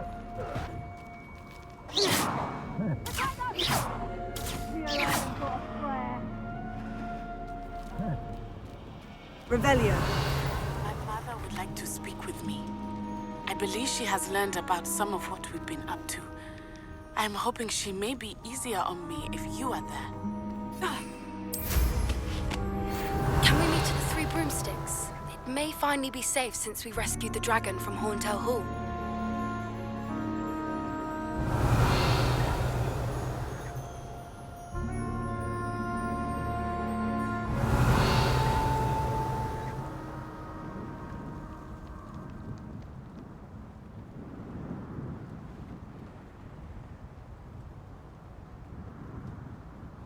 Revelio.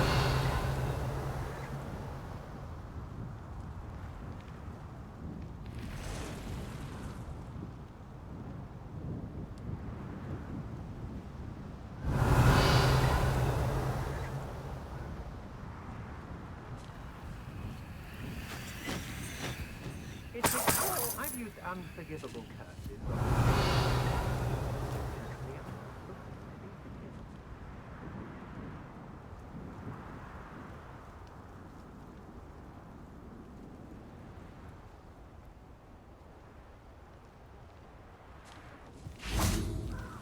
Lumos.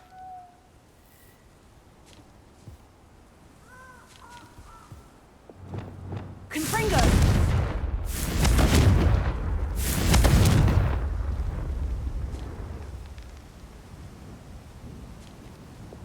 Lumos.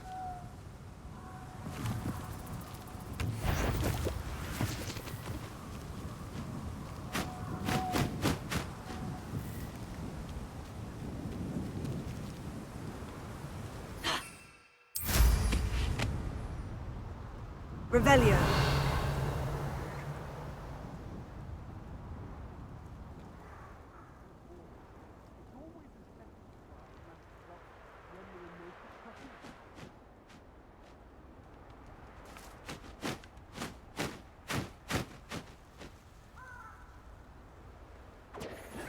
Confringo! Incendio! Protego! No!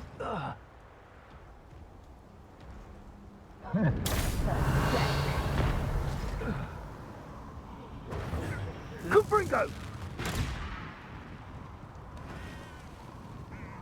Revelio.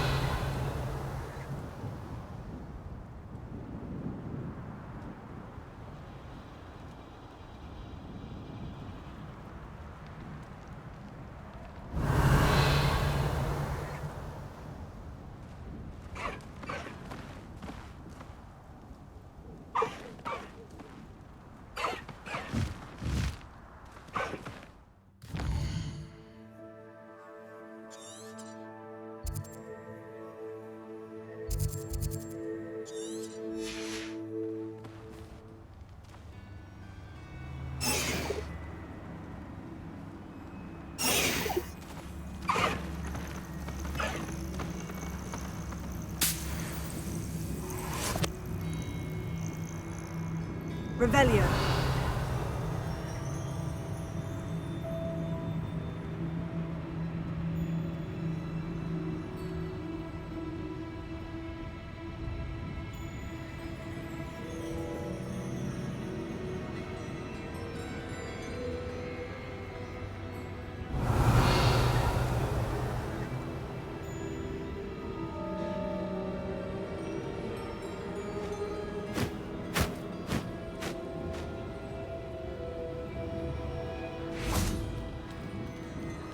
Lumos.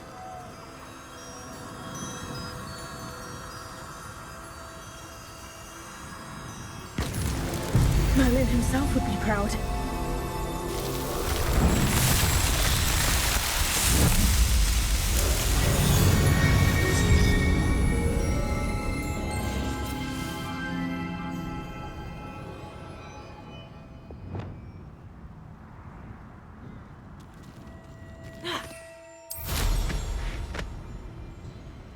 Revelio.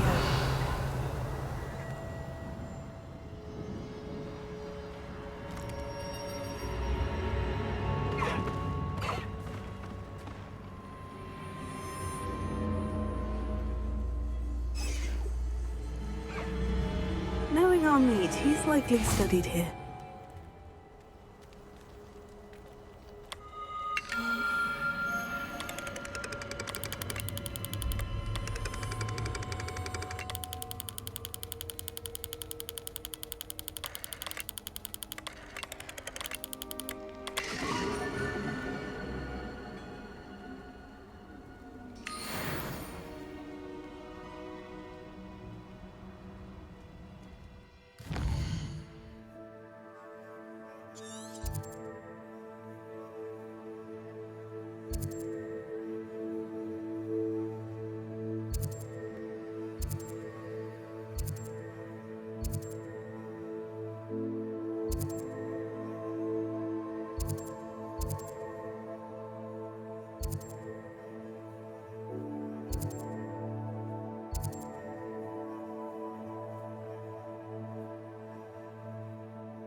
Settle yourself. I mean you no harm.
Revelio.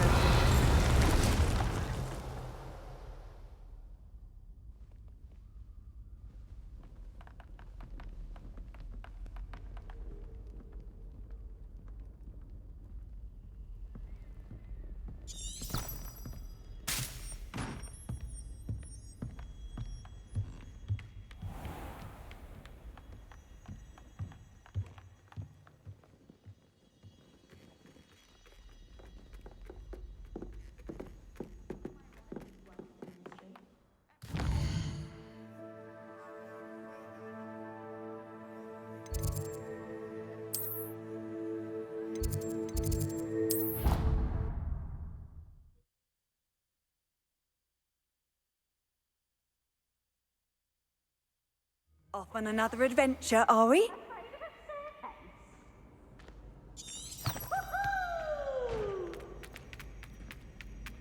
So frustrating. You wanted to speak with me, Mother? I had hoped to speak with you alone, Natsai. Your message mentioned your concern about an unusual creature that was spotted in the woods near Hogsmeade. That could have been anything. You know what it was, Natsai. I am allowed to leave the castle. I am always careful, Mother. Careful? Officer Singer disagrees. She sent me an owl telling me that you have been trying to collect evidence of some kind against dark wizards. She berated me for not keeping a closer eye on you, and she is right. I do not want you visiting Hogsmeade for the near future. But Mother! My little gazelle, you are well-intentioned, but you must not meddle in the affairs of dangerous people. If someone had meddled in Matabeleland, Father would still be with us. I must get to class. Perhaps your friend can get you to listen to reason. So frustrating. She never listens to me. She called you her little gazelle.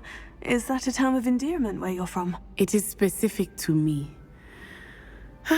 I am the unusual creature in Hogsmeade she mentioned. Self-transfiguration is not taught at Hogwarts, so I am gently discouraged from practicing it. However, I am an animagus, and it is in my gazelle form that I have been able to wander the Highlands rather freely until now, much to my mother's chagrin. That is how I managed to spy on Rookwood and Harlow. Were you born an animagus, or did you learn to become one?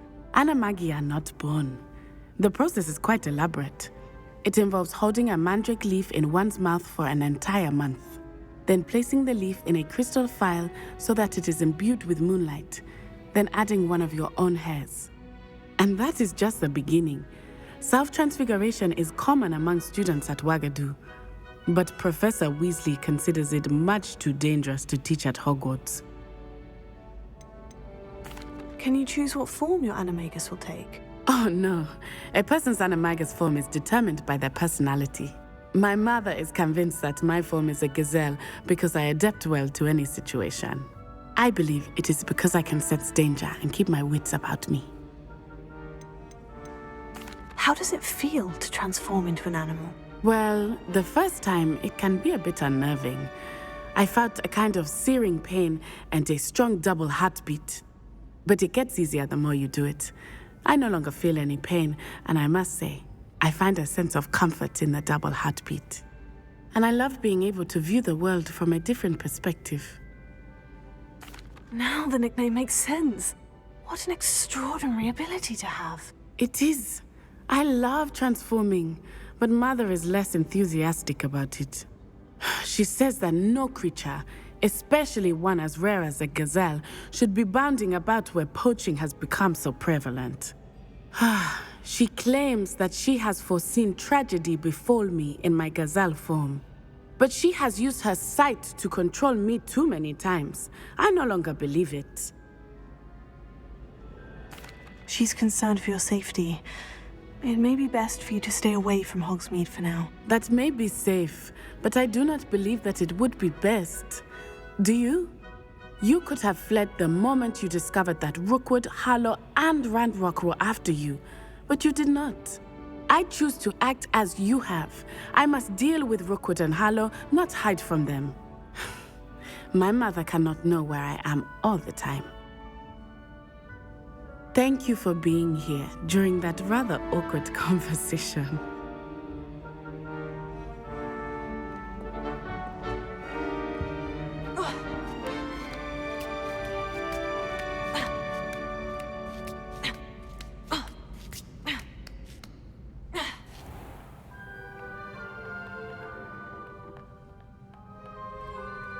Revelio.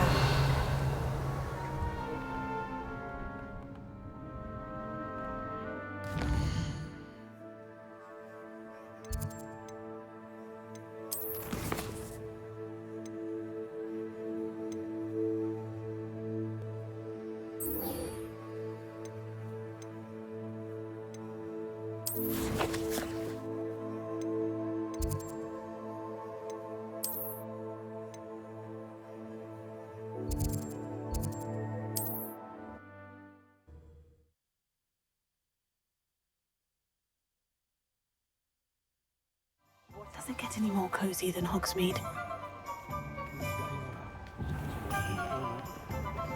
I simply pretend. You're back. Nice to see you again. What are we looking for today?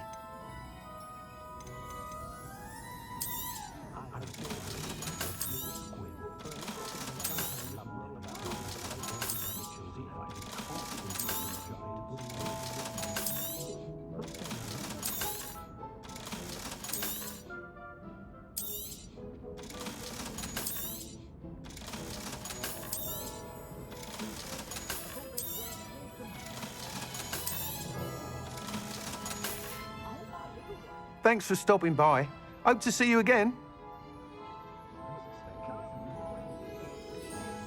I met a girl once. Looked like an serious.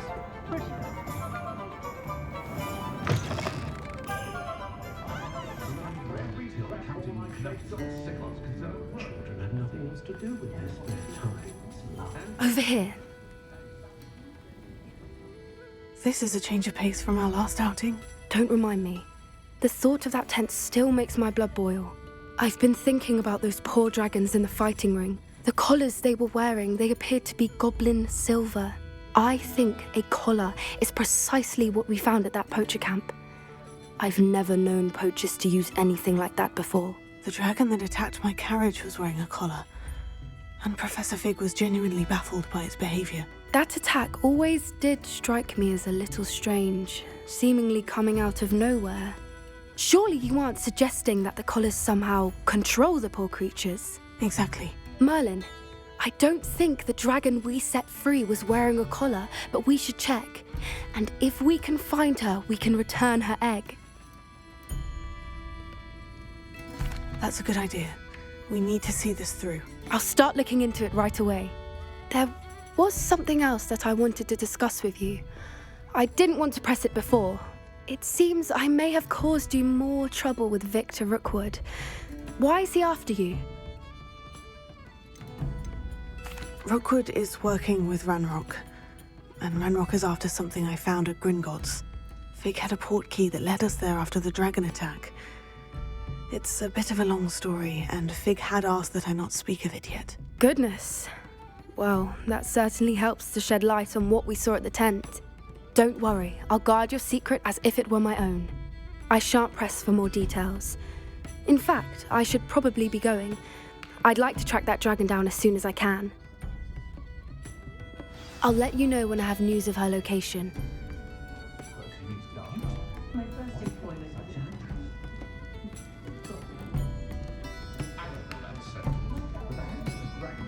Worth losing a hair over.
Revelio.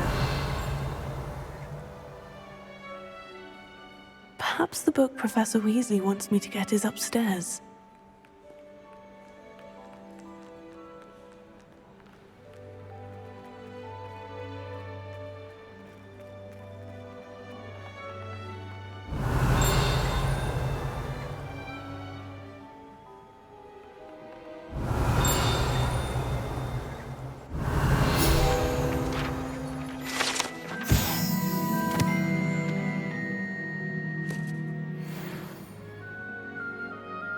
Revelio.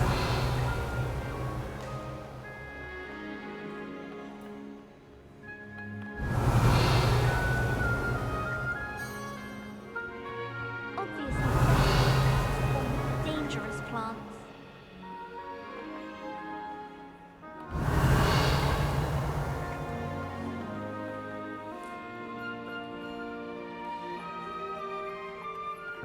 That book Professor Weasley asked me to find should be around here somewhere.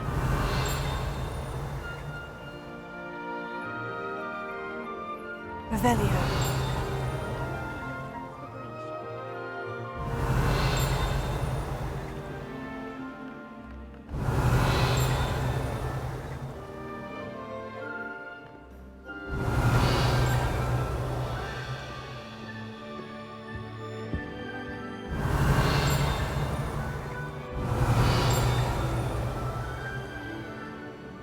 Professor Weasley asked me to, get something from that book.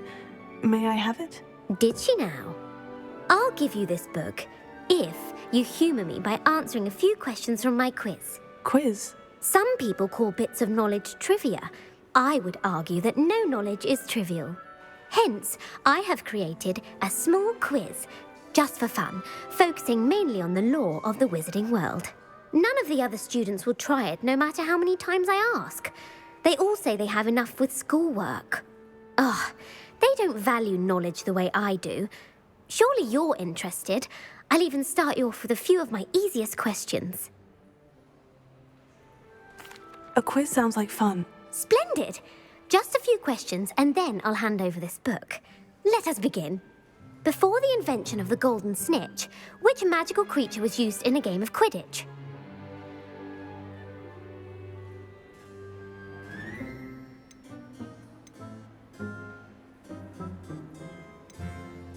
The Golden Snidget. Correct!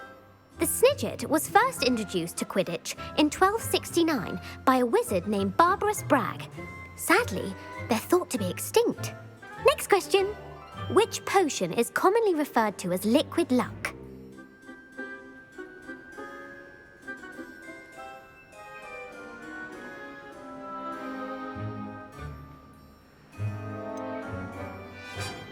The Early Hotsy Draft. I'm afraid the answer was Felix Felicis. Since it makes the drinker temporarily lucky, Felix Felicis is a banned substance in all organised competitions. The tale of the three brothers involves which magical artifacts? The Deathly Hallows. Correct. According to Beadle the Bard, the Deathly Hallows consists of the Elder Wand, the Resurrection Stone, and the Cloak of Invisibility. Which ball in Quidditch is the largest? The Bludger. I'm sorry, but the correct answer was the quaffle. When a chaser throws the quaffle through one of 3 hoops in a Quidditch match, their team is awarded 10 points. True or false? Polyjuice Potion allows the drinker to change species.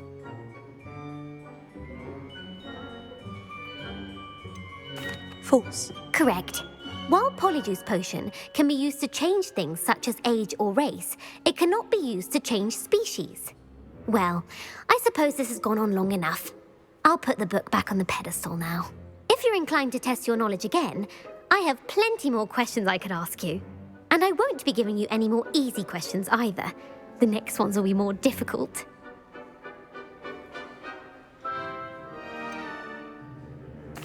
I'd like to answer more questions. What governmental body directly preceded the Ministry of Magic?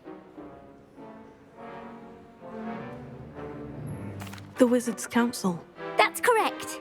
The Wizards' Council disbanded in 1707 after the creation of the International Statute of Wizarding Secrecy, which required a more structured government to support its enforcement. Which dragon breed is the smallest?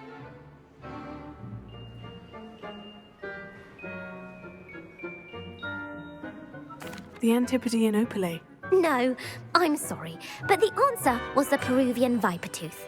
Though the Vipertooth is the smallest breed, averaging at around 15 feet in length, it is also the fastest breed and feared for its venomous fangs.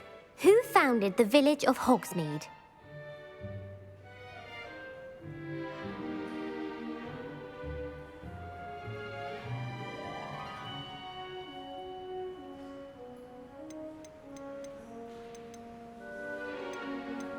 Quincy Hogg. No, the answer was Hengist of Woodcroft. It is believed that Hengist used the 3 Broomsticks Inn as his home. The hide-behind was accidentally created by crossbreeding a ghoul with what other magical creature?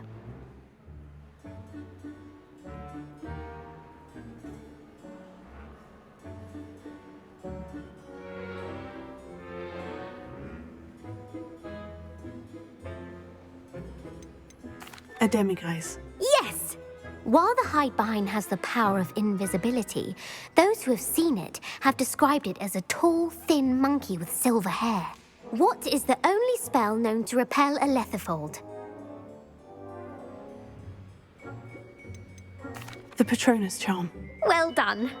The only known survivor of a Lethifold attack was a wizard named Flavius Belby, who was on holiday in Papua New Guinea at the time. Who published the law of elemental transfiguration?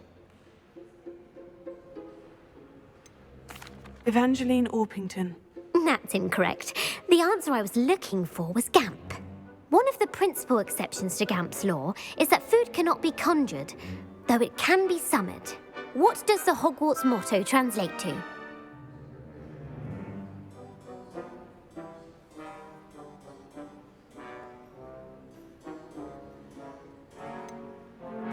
Never tickle a sleeping dragon. Correct. In Latin, the Hogwarts motto is Draco Dormiens Nunquam Titilandus. Which magical creature is the only one known to produce eggs through its mouth? The Rune's Paw. That's right. According to Parselmouths, each of the Rune's Paw's 3 heads serves a different function. The left head is the planner, the middle is the dreamer, and the right is the critic. Where is Ilvermorny School of Witchcraft and Wizardry located?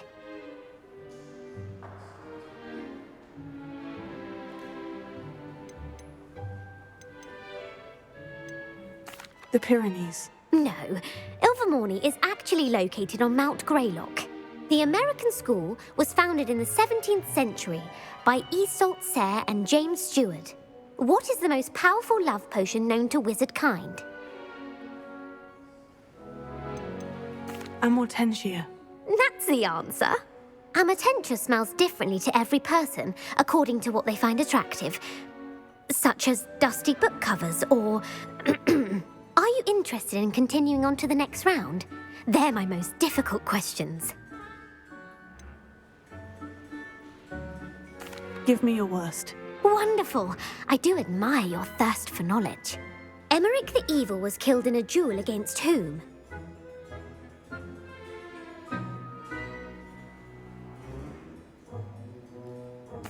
Egbert the Egregious. That's right. Emmerich gained notoriety for terrorizing villages in the south of England during the Middle Ages, when he was the master of the Elder Wand.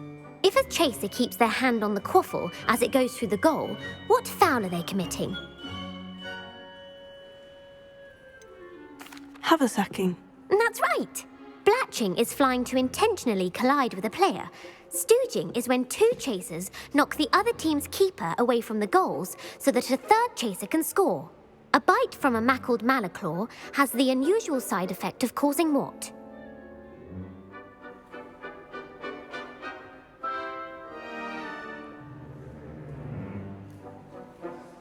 Hairy ears. No, the answer was bad luck. Native to the European coastline, the effects of a malaclaw's bite can last up to a week. What plant excretes stink sap?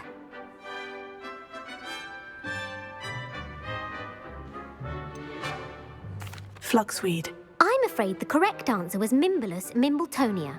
The Mimbulus mimbletonia plant secretes stink sap as a defensive mechanism when touched.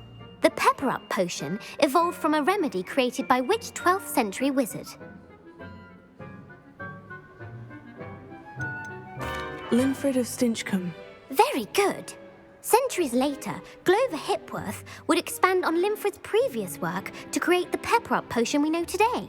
In The Wizard and the Hopping Pot, what does the elder wizard leave for his son in the hopping pot? A single slipper. That's correct. The story was created by Beadle the Bard, but there are a few versions. I won't spoil what the slipper was for if you haven't read it recently. The Snallygaster is native to which region of the world?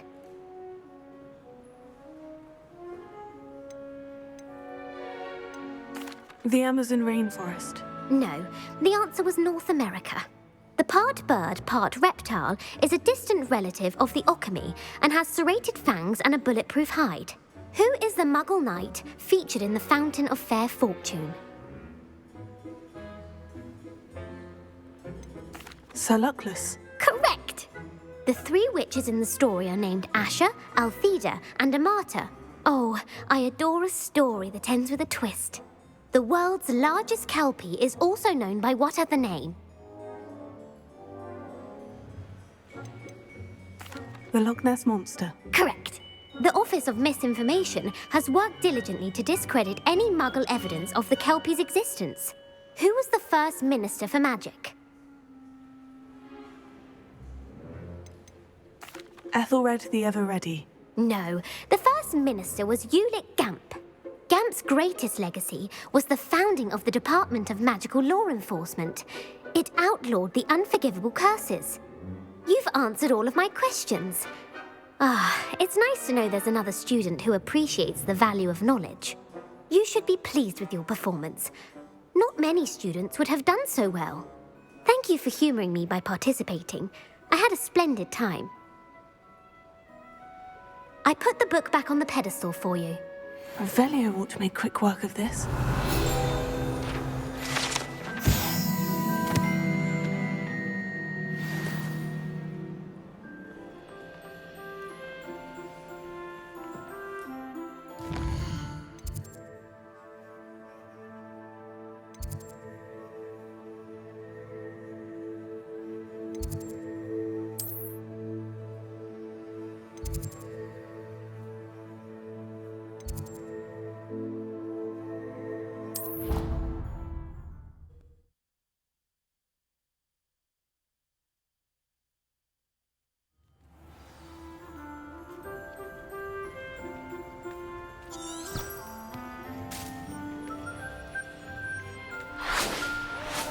Revelio.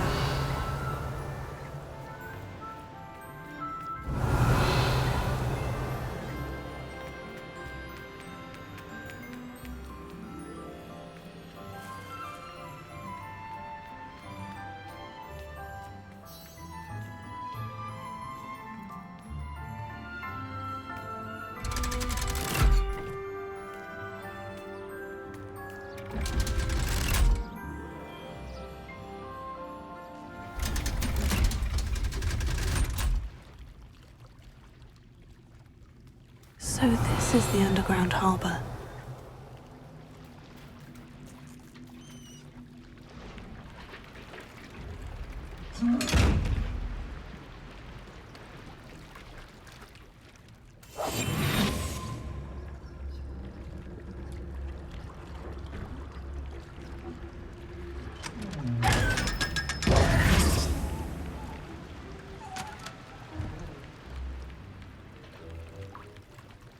Revelio.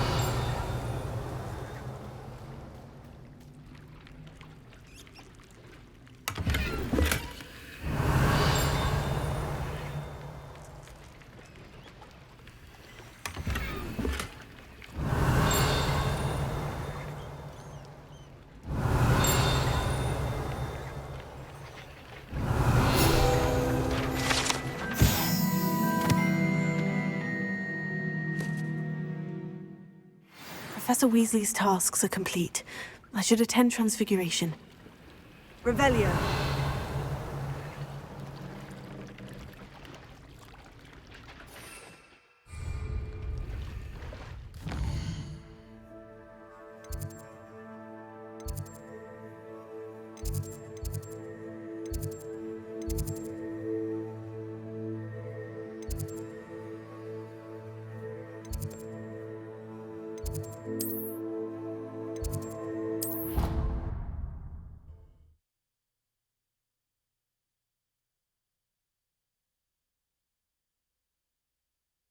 You can't imagine how inconvenient travel was before I invented flu powder. I heard Professor Weasley... Hello, Gareth. So, has your aunt been taking it a bit easier on you lately? Unfortunately, no. In fact, a few days ago, she gave me a detention. I was only testing a new recipe in a mostly empty classroom, and the fire was put out quick enough. You don't create anything worthwhile without setting a few things on fire. Agreed. Innovators like us are unappreciated in our time. Can't let the doubters sway me. When they taste my latest brew, they'll forget their criticisms and the fires. It'll be bigger than butterbeer. Oh, that gives me an idea. Better write it down. Best of luck to you.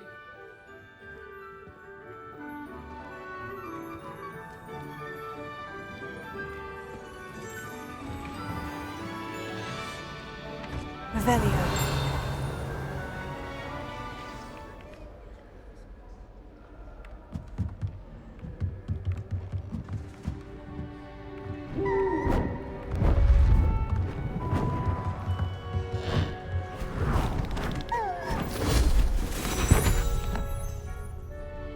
Settle down, settle down. Transfiguration, as you may be weary of hearing me say, is an exact science that can take a lifetime to master. But we needn't be daunted. Almost anything can be transformed if you can just perceive the potential within it.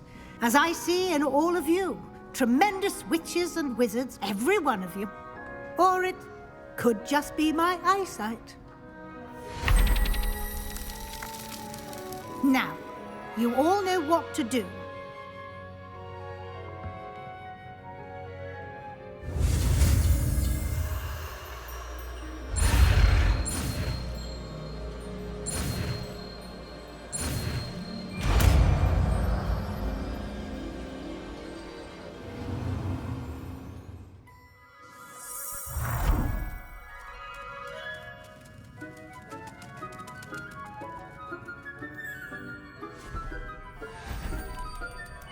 Beautifully done.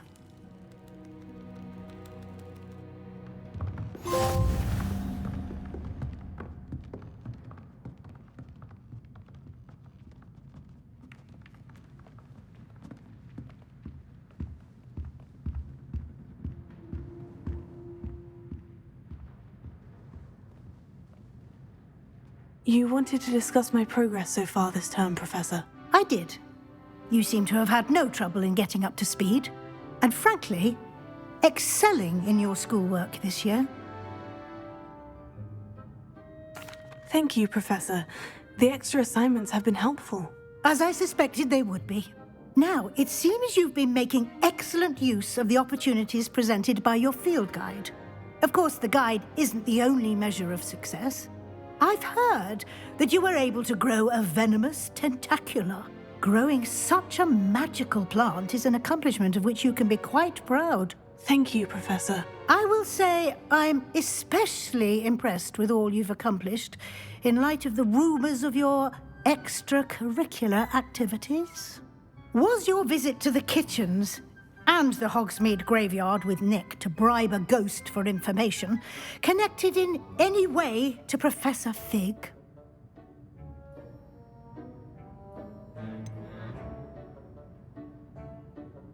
Professor Fig has encouraged me to explore when I can in an effort to complete my field guide. I see. I admire your penchant for learning, but do remember that your classwork and field guide are designed to educate you thoroughly. It'll be the end of the year in no time, and you'll want to be well prepared for your OWLs. I'll provide a final assessment at that time to ensure that you're ready for your exams. Until then, well done. You are dismissed.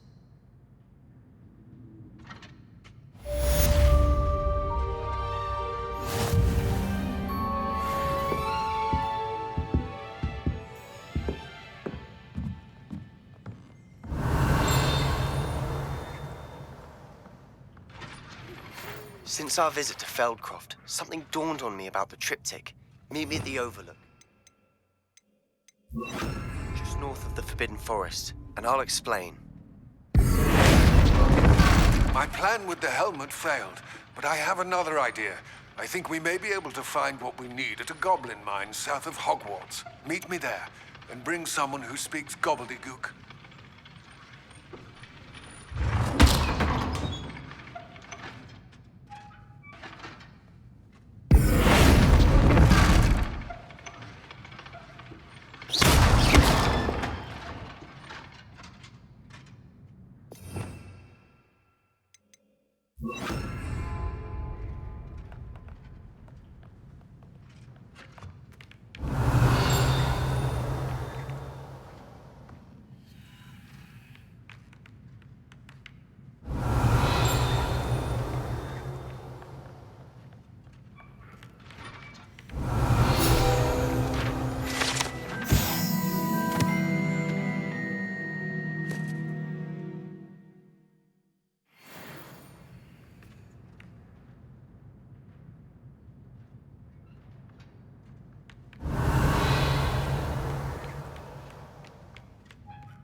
Sometimes it seems all roads lead to Hogsmeade.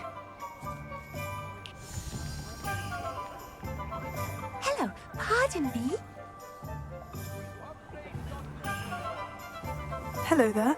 Was there something you needed? Hello, I was wondering if you would be interested in having your own shop and a house elf to help you with it. Penny's the name. Penny's mistress is selling this shop, and Penny is most eager to start working with the new owner. It might surprise you to know that Penny can sell practically anything. Oh, it would be wonderful to have a place to sell things and someone to help me. You'll be able to give Penny almost anything that you want to sell. It will be no work at all for you once the shop is up and running. If you want the shop and Penny hopes that you do, you should talk to Penny's mistress as soon as you can. Her name is Cassandra Mason. Why is your mistress selling the shop? And you? Penny cannot be certain, as Mistress Mason so rarely confides in her. However, she repeatedly mentions how tired she has become of trying to let the shop. She has had rotten bad luck with the last few tenants.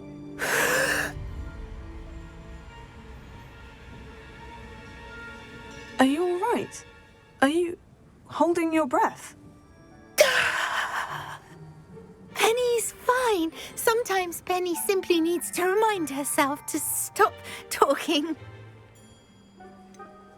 What kind of things would I be able to sell in the shop? All kinds. Anything from essence of Disney to mooncar fur. If a buyer exists for something, then Penny can sell it and get the best price.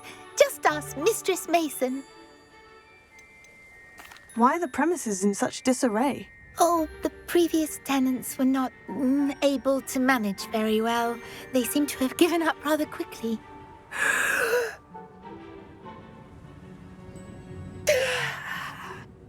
Penny is perfectly capable of helping clean and repair, so the shop will be ready for business in no time.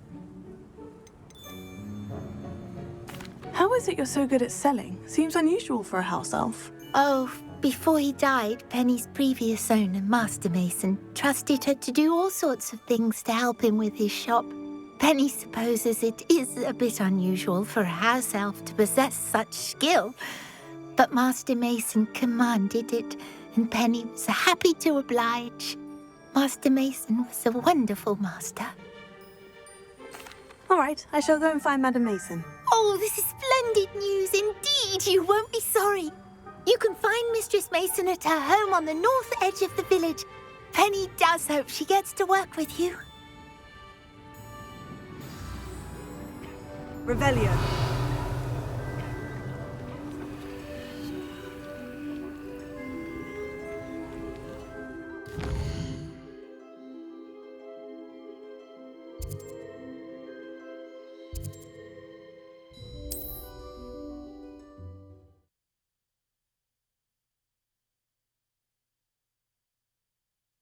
Hogsmeade, here I come. Students' jinxes. Next thing you know, it's unforgivable curses.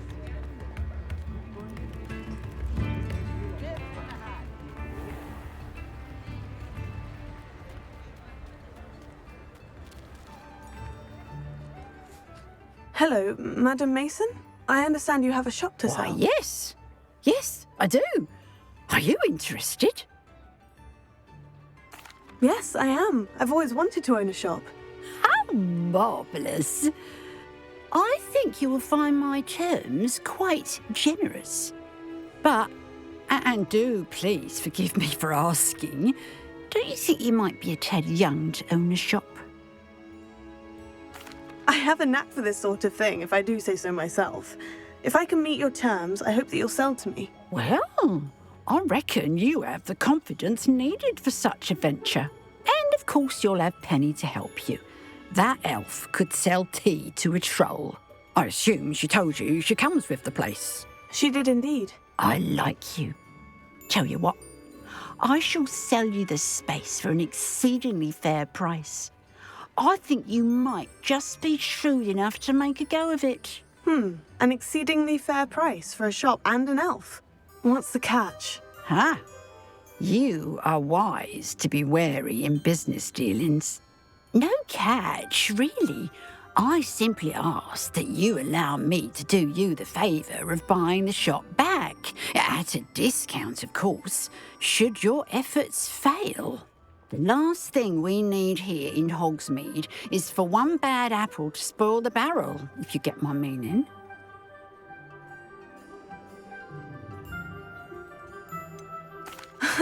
Your faith in me is overwhelming. You're sorely mistaken if you think I'm going to fail. There's that confidence again. And, of course, I wish you every success. Do we have a deal? What precisely do you mean, should my efforts fail? Honestly, I only mean that if for some reason you're unable to keep the shop going, I could help you cut your losses. That's all. But, as you've implied, the odds of that happening are remote. The shop seems to be in an ideal location. Why has no one purchased it yet? It is indeed. But I've just decided to sell. I've grown weary of being a landlady. My late husband was the one with a passion for shopkeeping and business in general. You'd be wise to take advantage of this opportunity before the offers start rolling in. It looks to be rather a mess. Why haven't other tenants been able to make a go of it there? As you've no doubt considered, running a shop is not as simple as those less savvy might think. The new owner, however, will have something that previous tenants did not, the benefit of Penny's particular prowess. Her assistance will make all the difference, I should think, in both getting the shop ready for business and ensuring its success. It does sound intriguing, but I need to consider my finances first. I'll come and find you if I'm interested. Very well, but I won't be able to keep the shop available for too long.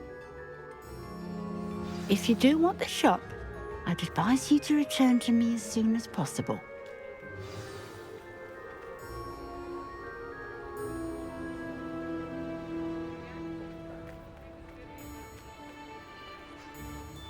Madam Mason, about the shop. Yes? I've decided I'd like to go ahead and purchase the shop. I have to say I'm impressed. You are a remarkably resourceful student. I am indeed. And brave. You won't be sorry. Give me the money and I shall get the paperwork filed immediately.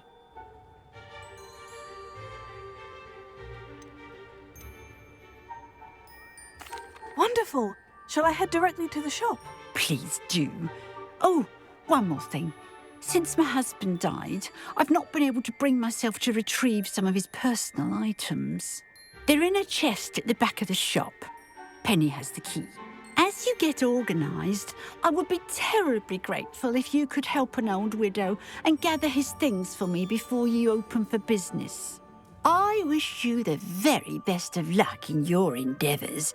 Penny will meet you there.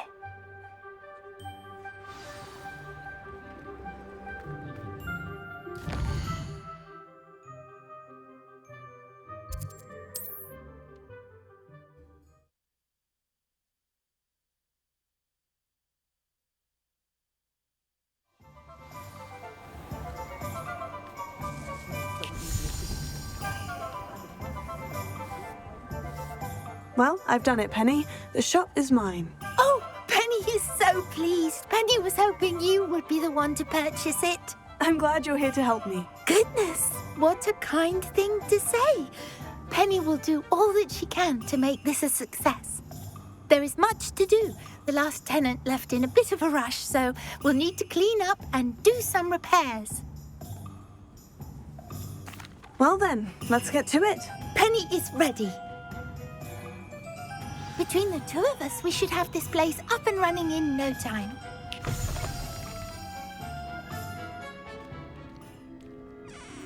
Revelio.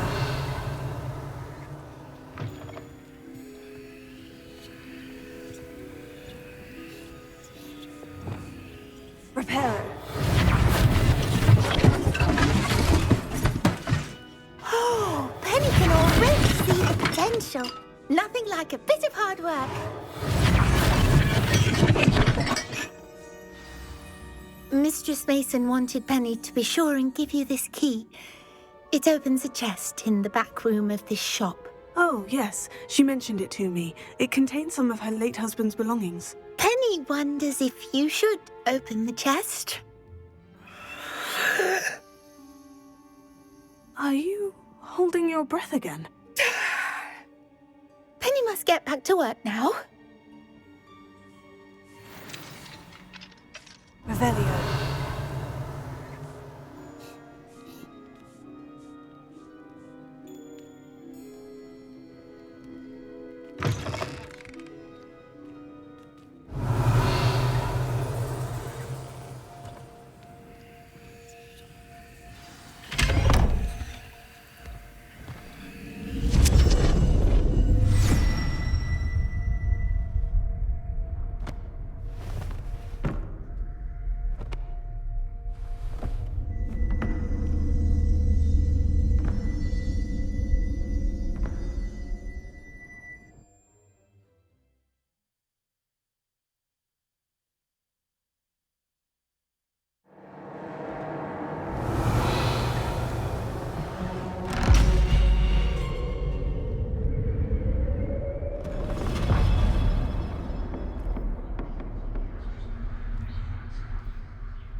Revelio.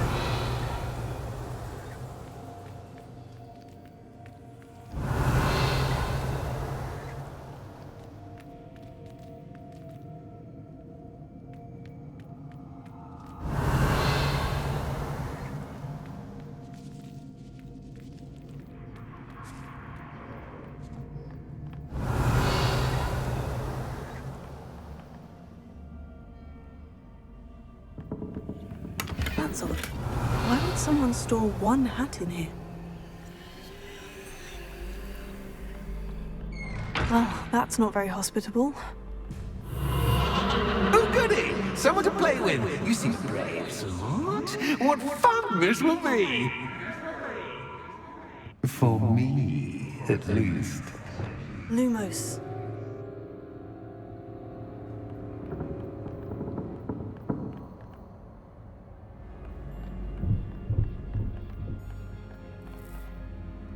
That's new. Onwards, I suppose.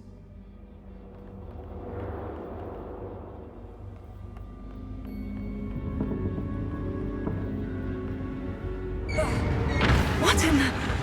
Who's there? Revelio.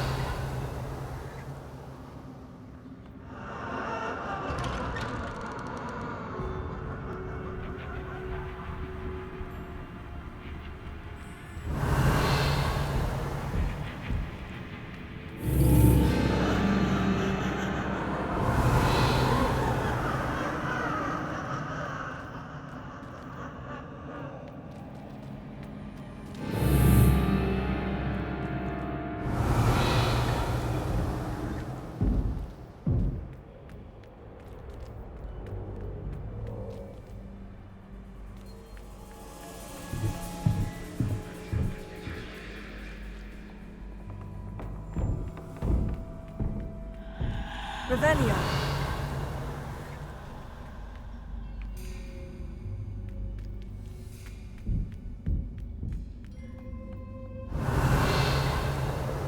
Lumos.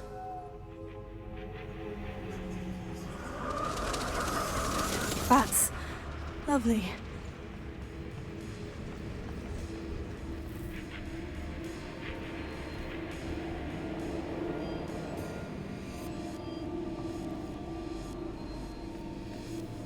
Revelio.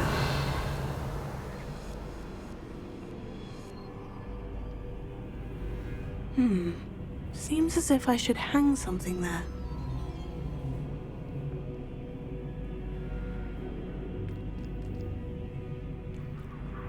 Lumos. Wingardium Leviosa. Confringo. These lanterns must belong somewhere. Revelio.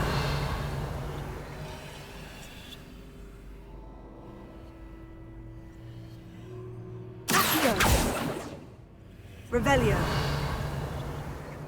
Perhaps the lanterns are meant to be hung on the hands.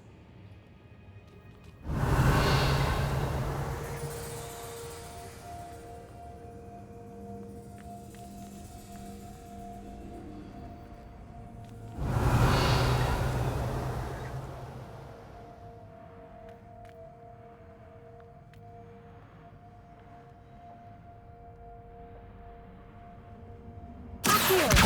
Wingardium Leviosa! Accio! Wingardium Leviosa!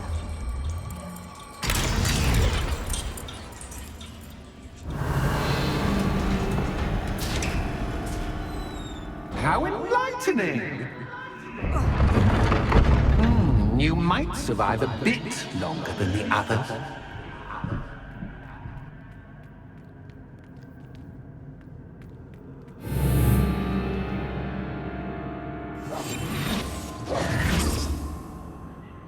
Lumos.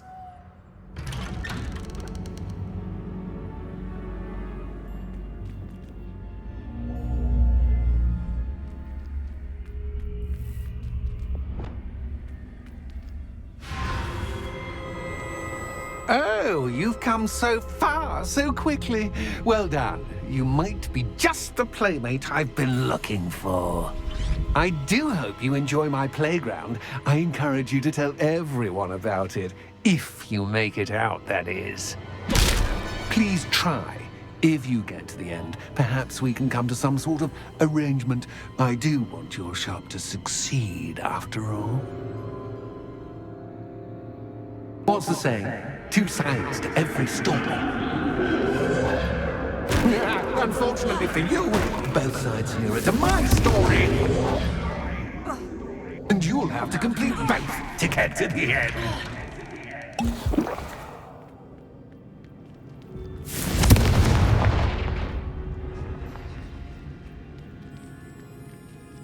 Revelio.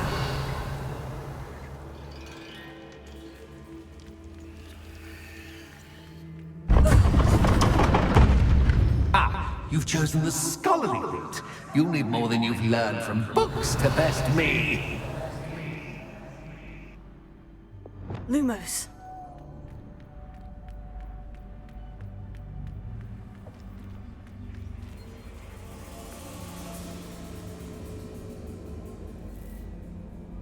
Revelio.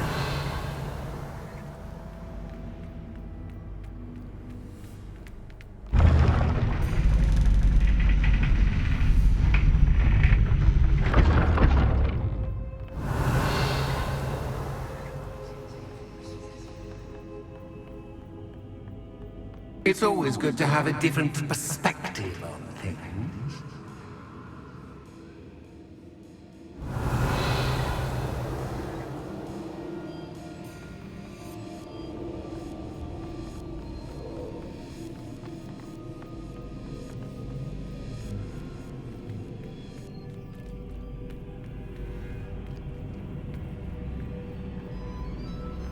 Lumos.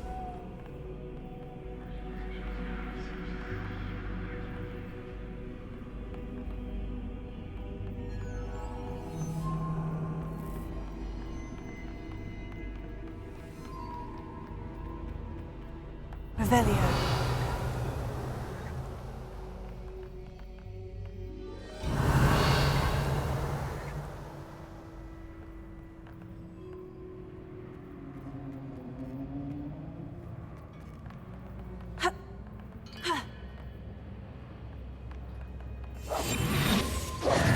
Lumos. Confringo.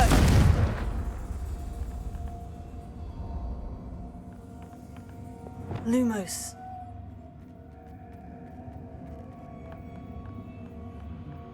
Revelio. Lumos.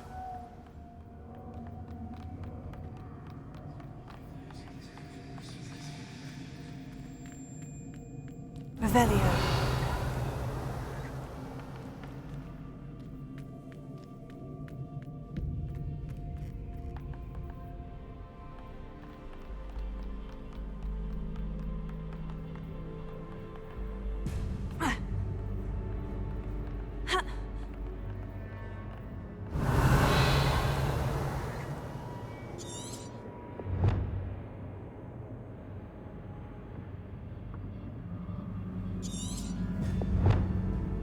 Lumos.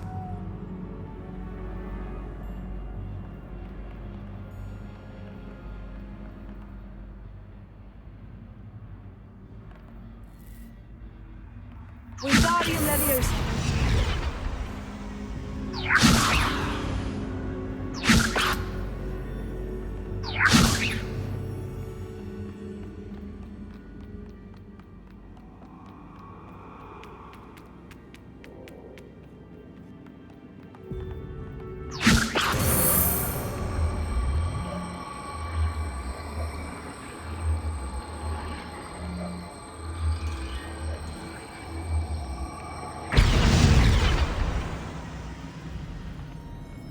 Wingardium Leviosa.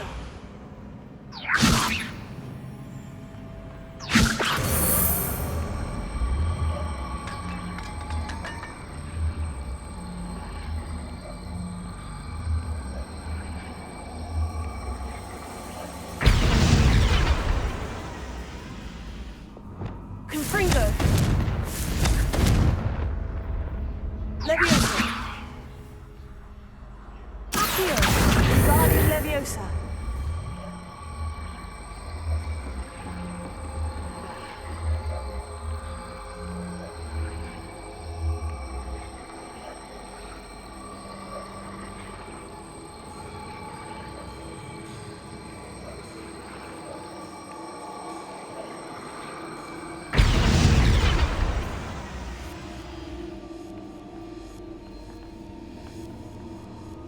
Wingardium Leviosa. Confringo.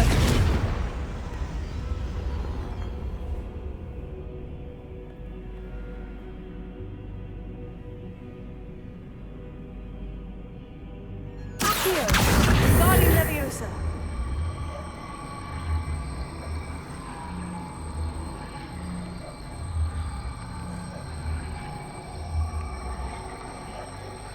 Confringo.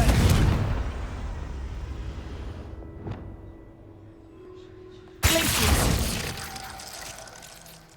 Repulso. Accio.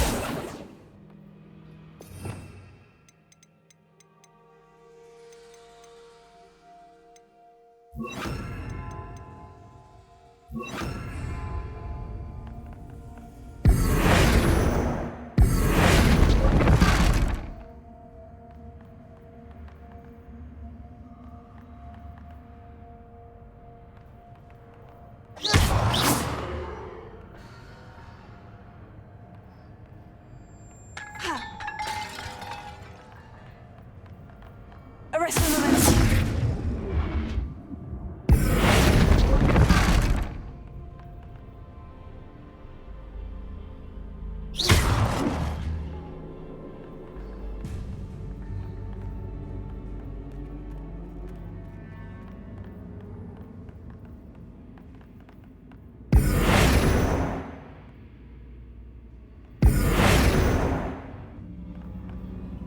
Arresto Momentum. Accio. Repulso. Confringo.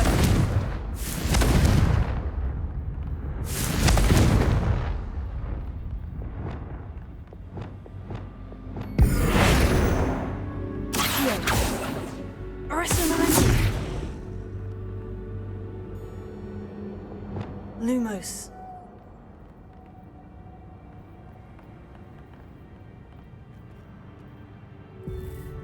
Wingardium Leviosa.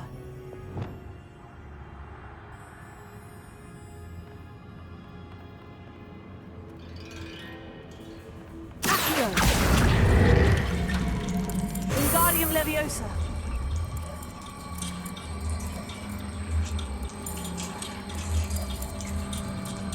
So much fun to be had. My head is spinning!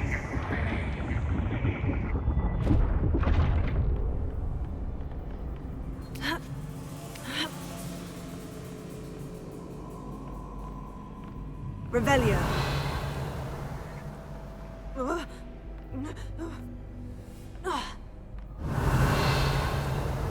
Lumos. Revelio.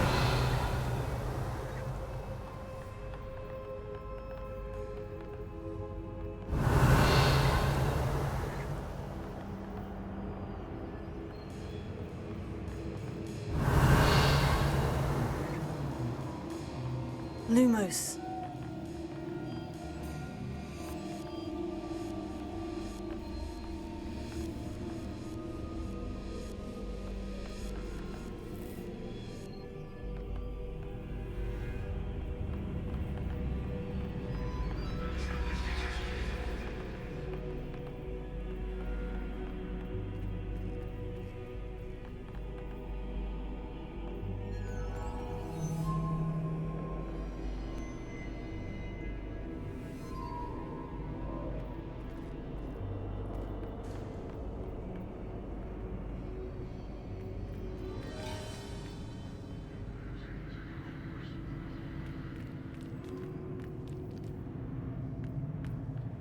Accio.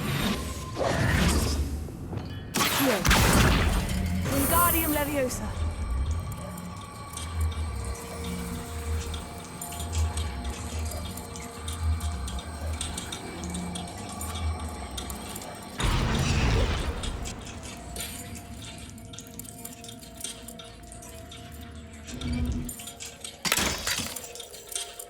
Accio.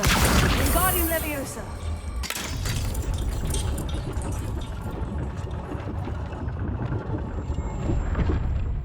Revelio. Lumos.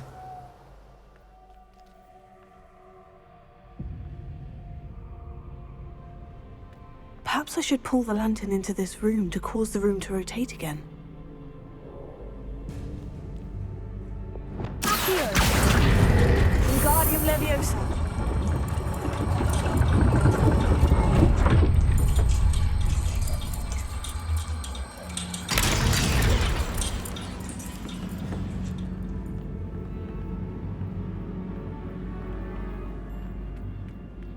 Revelio.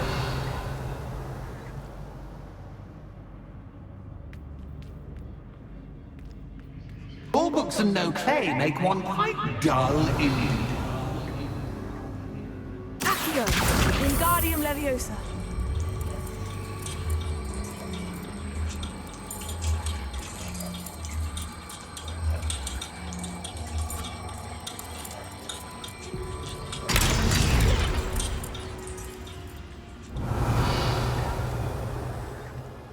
Revelio.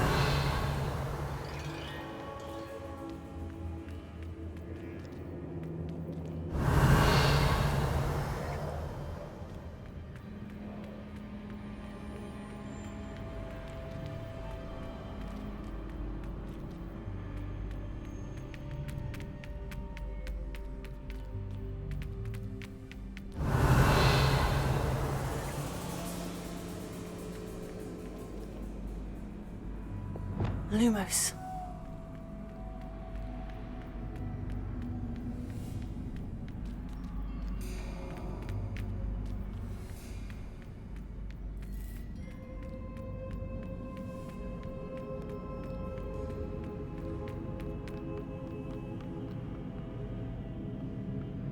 Revelio.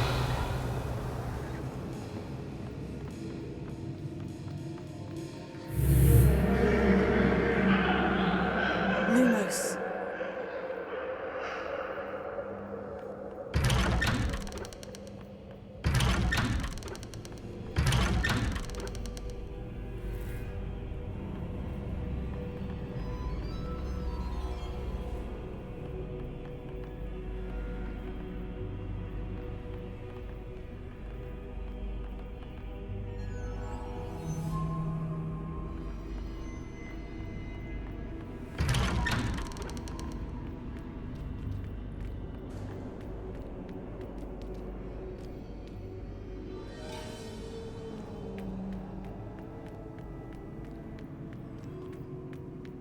Oh, deja vu. Watch it. Lumos.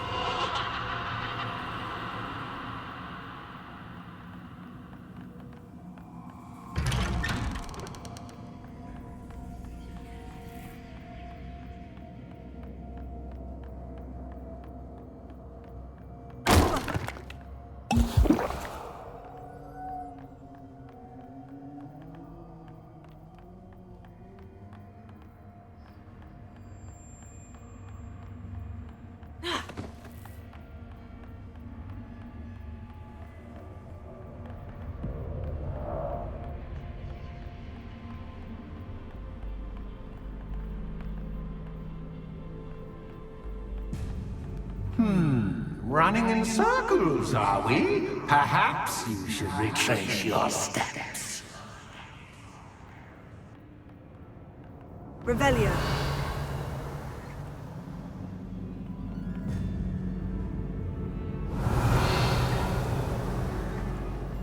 Lumos.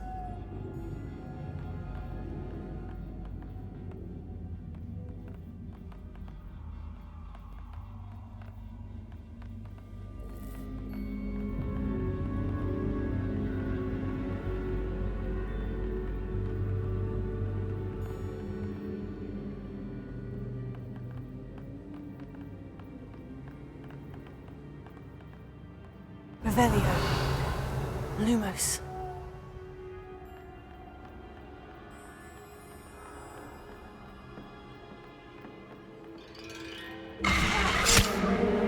What was that?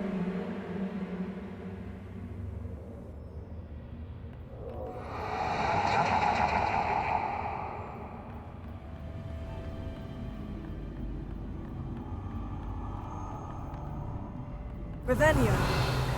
Lumos.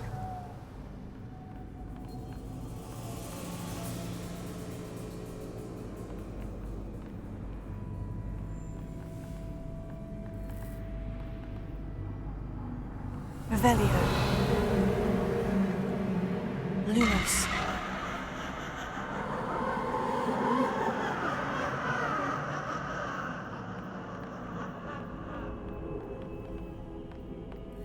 Revelio. Lumos.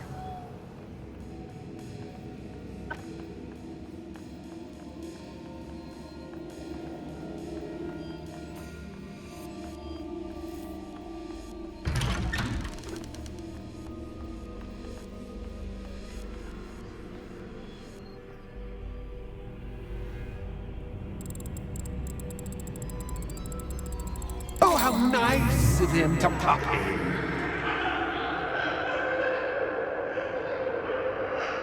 Revelio. Lumos.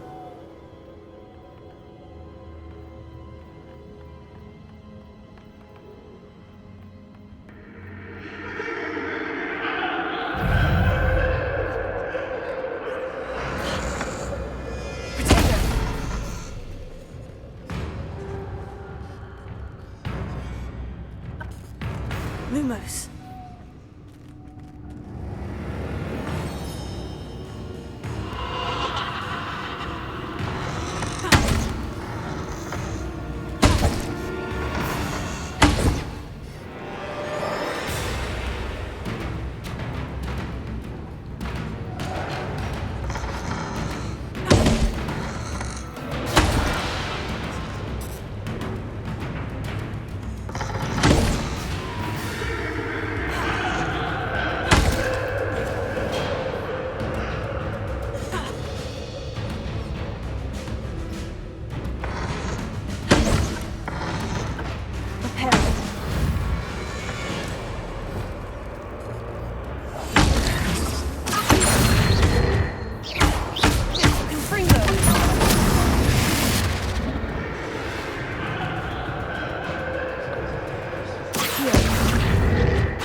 Lumos.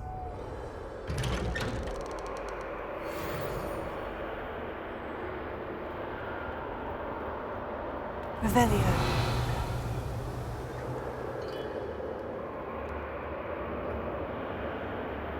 Home sweet home. Wingardium Leviosa.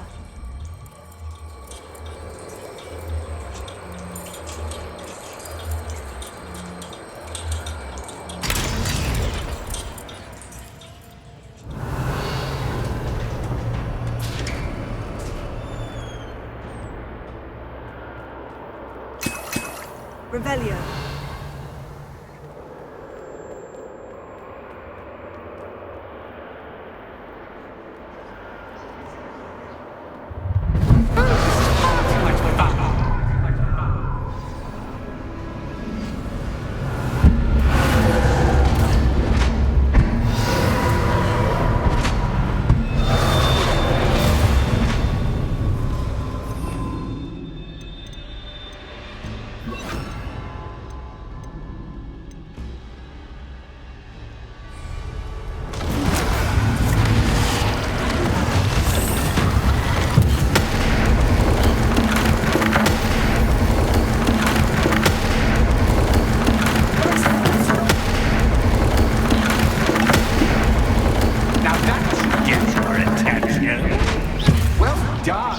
I'll give you a moment to collect yourself, if you can. Ta-ta for now!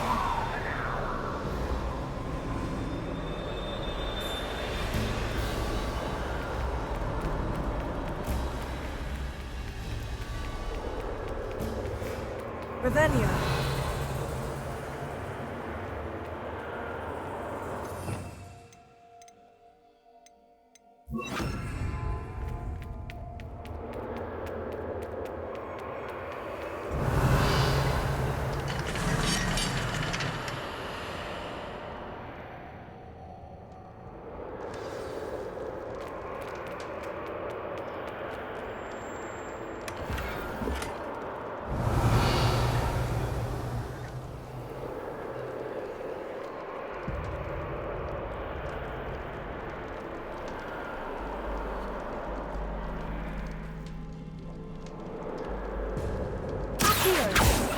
Revelio.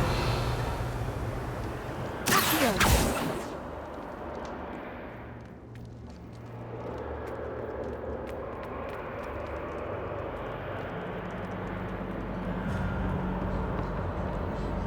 Revelio.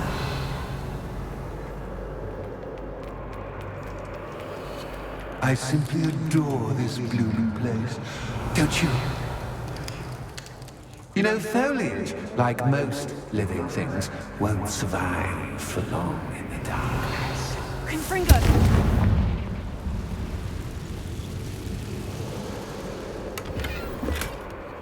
Revelio. I wonder if I need to place lanterns to open these doors.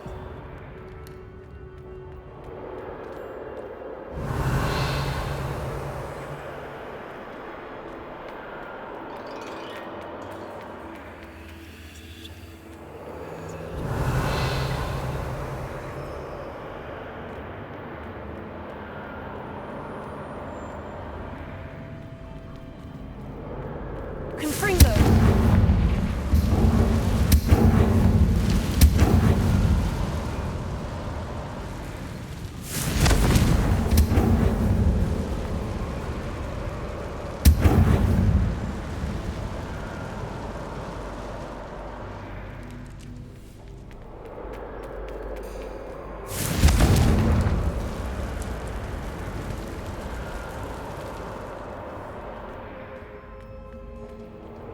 Confringo!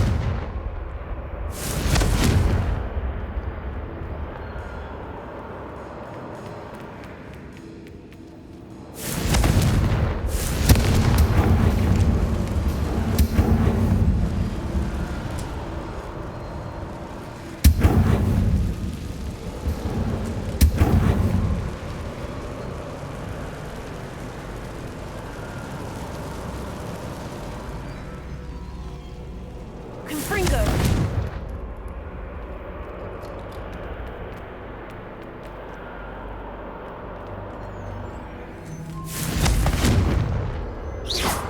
Confringo! Revelio.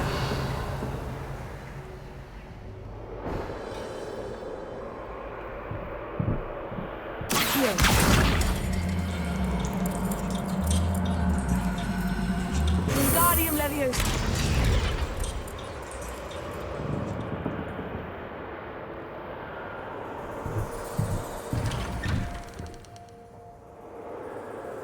Revelio.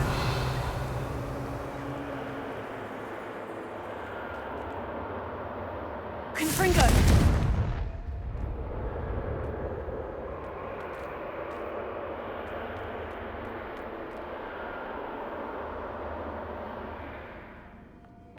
What's this? A game within a game? Ooh, knight to h3. Nighty-night!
Revelio.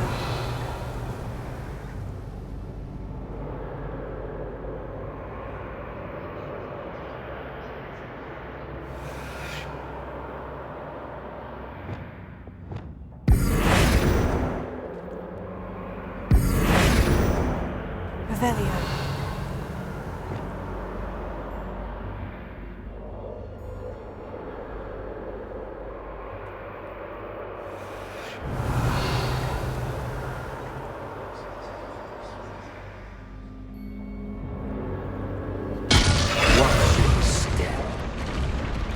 That was the wrong square.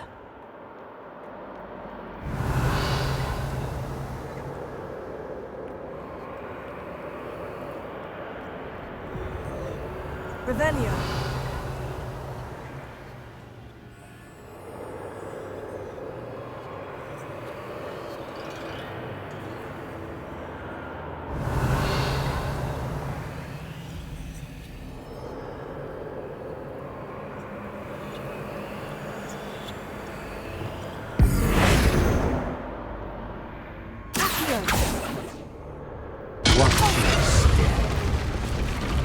Revelio.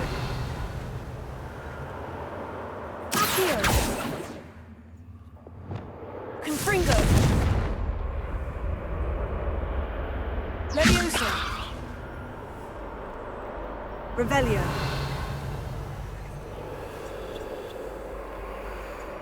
That wasn't too difficult.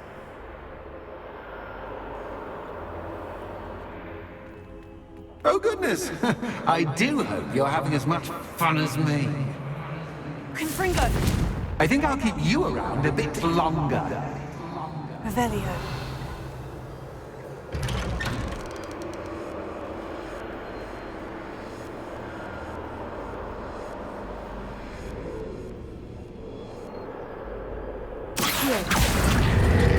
Wingardium Leviosa.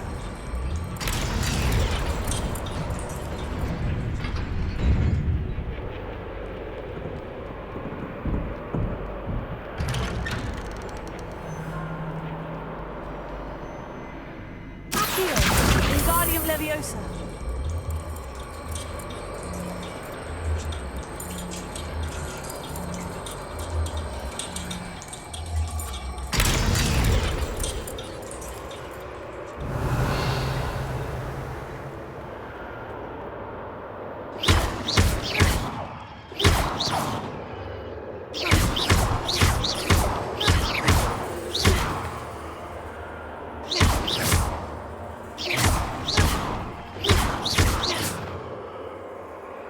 Revelio. Lumos.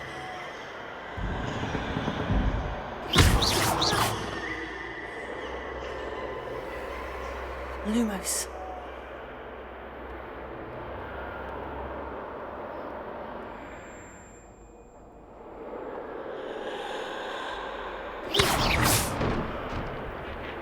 Revelio. Oh, I'm afraid of the dark. Does it worry you that I can see you, but you can't see me? Accio. Wingardium Leviosa.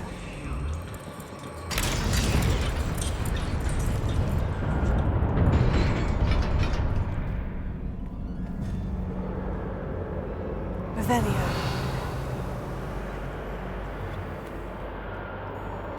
I'd offer you a seat, but I'm rearranging the furniture. Plus, don't want you getting too comfortable for what's in store, do I?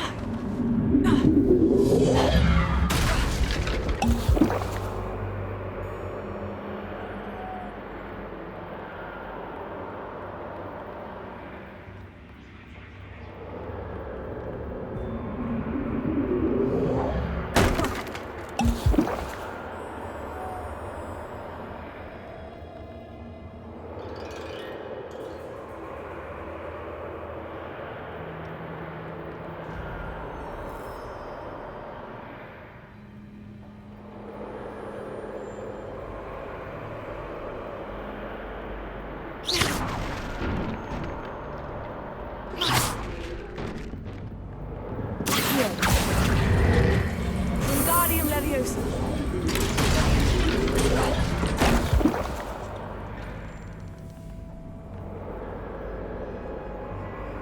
Accio. Wingardium Leviosa.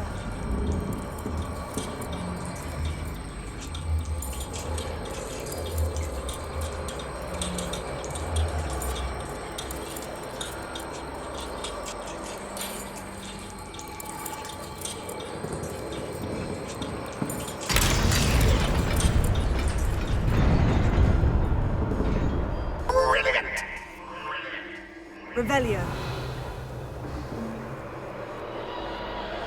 Ah, a worthy playmate. Well done, me.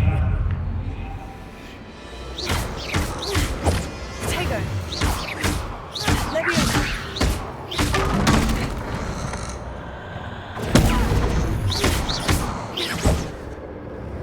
Leviosa.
Lumos.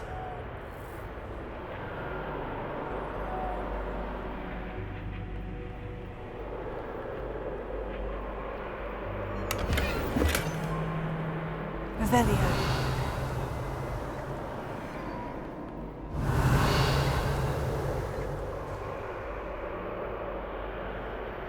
Lumos.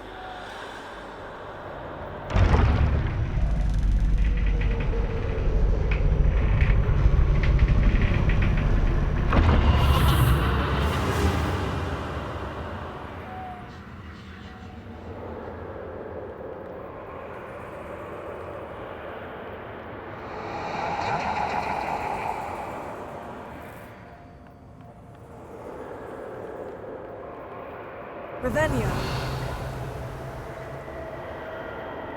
Lumos.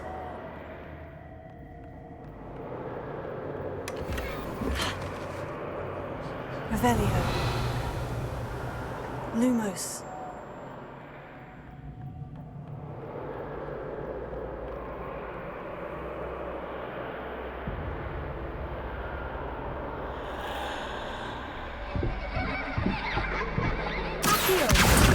Wingardium Leviosa.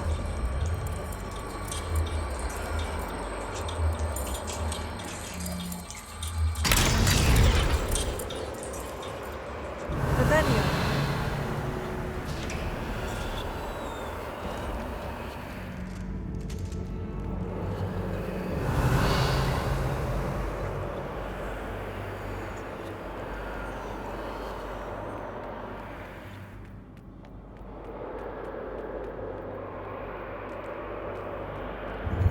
Ready or not?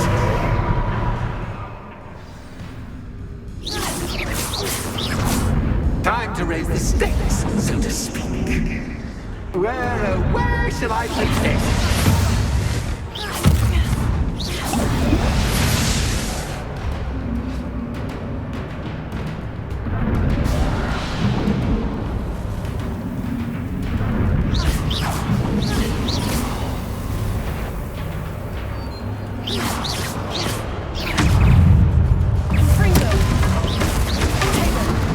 Cassius can't, but Cassius, I mean, you can't.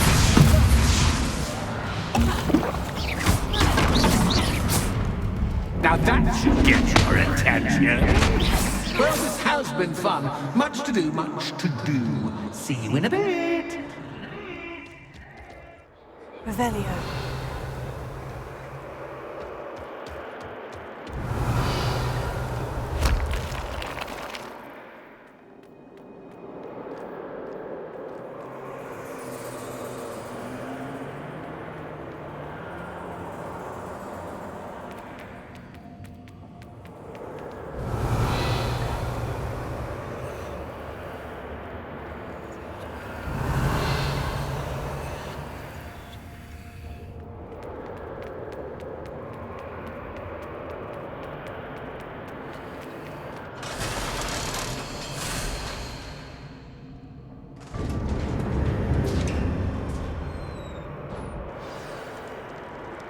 Revelio.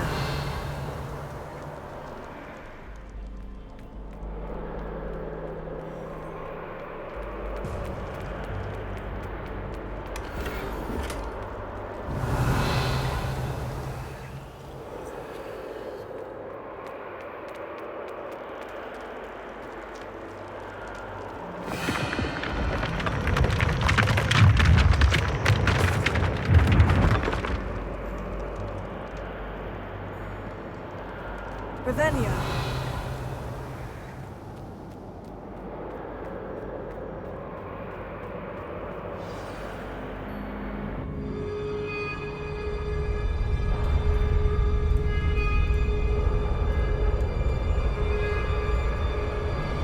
Aha! Finally! You, my inordinately clever friend, appear to have traversed this seemingly never-ending dungeon relatively unscathed. And now I suppose you'll want to go. Everyone leaves me, usually in a straitjacket, never to return. I'm starting to take it personally. I'm tired of having no one to play with. Ooh, Ooh, tell you what, I'll make you a deal. If you can match wits with me now and agree to give me unfettered access to the shop for, say, 1 day a month to have a little fun, I'll sign a contract. Pursuant to which, let me see, I will blah, blah, blah, blah, blah, blah. Oh, yes, leave you and your customers alone at all other times, etc., etc. You get your shop, I get my chaos. Sound acceptable? Excellent! Let the games begin!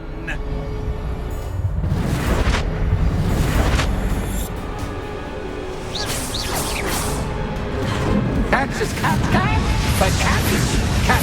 I mean, you cat.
Try seeing things from my point of view.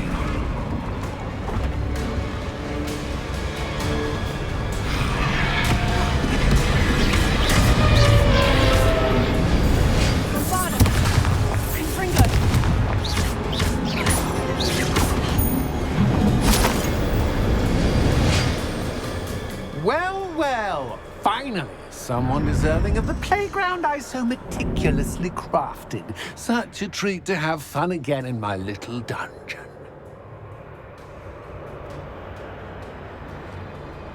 I must say, I enjoy a good challenge. Ah, a kindred, dare I say, spirit. So, about that contract. I am a poltergeist of my word. Just to be clear, what does this agreement entail, specifically? Pay attention.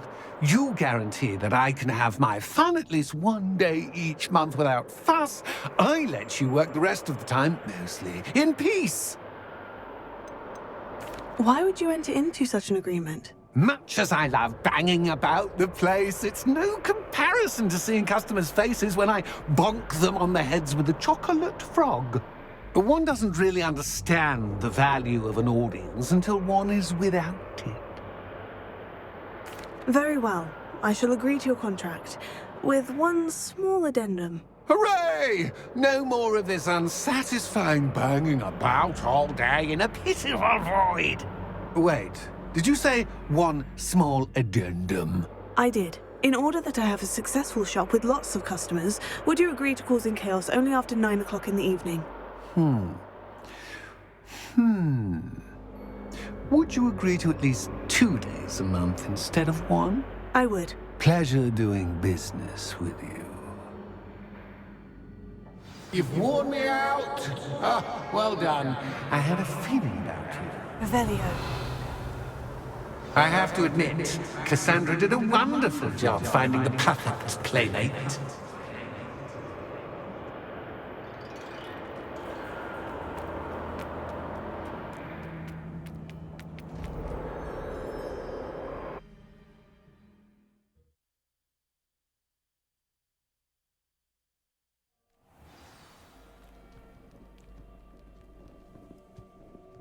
Revelio.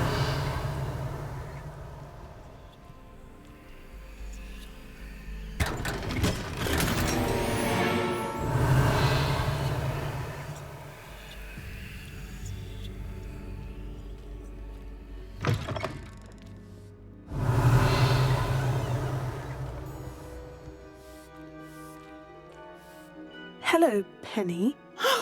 Penny is so glad you're back. Were you worried I might not return? Penny was beginning to think yet another shopkeeper was going to end up in St. Mungo's. Another shopkeeper? St. Mungo's? I think you should explain, Penny. Penny, please stop holding your breath. Tell me what's going on. Oh, please forgive Penny. Penny is forbidden from telling you anything. But how can you be forbidden from telling me what's going on? I purchased the shop. Penny is confused. Penny thought that if you came back, you would own the shop. Thank you, Penny. I think I'm going to need to talk to the authorities. Oh, Penny is certain that's a brilliant idea. Officer Singer will know what to do.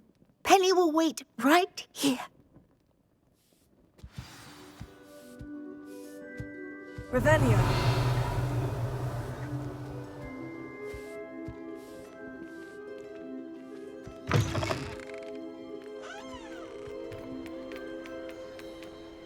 Wingardium Leviosa.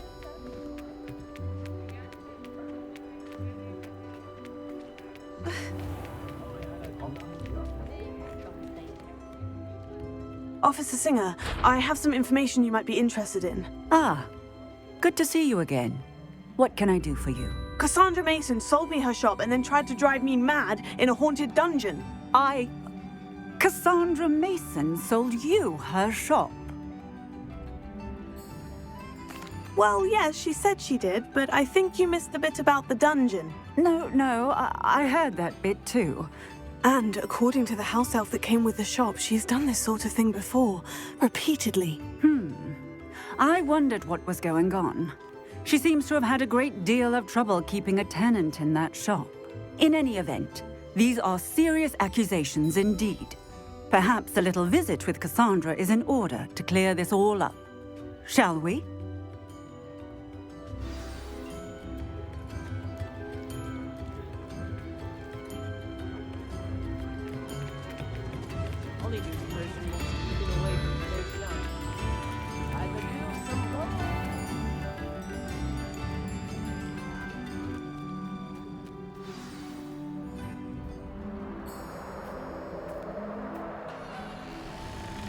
Oh, hello, Ruth. I see you've met my new tenant.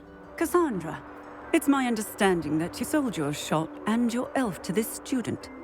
Now, they've been telling me some very interesting stories about your business practices. Perhaps you should come with me.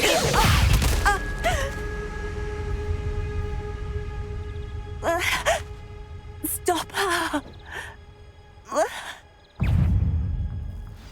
Confringo!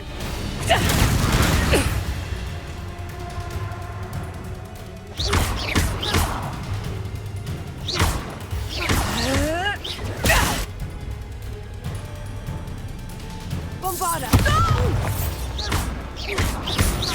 Arrest him, Repulsor!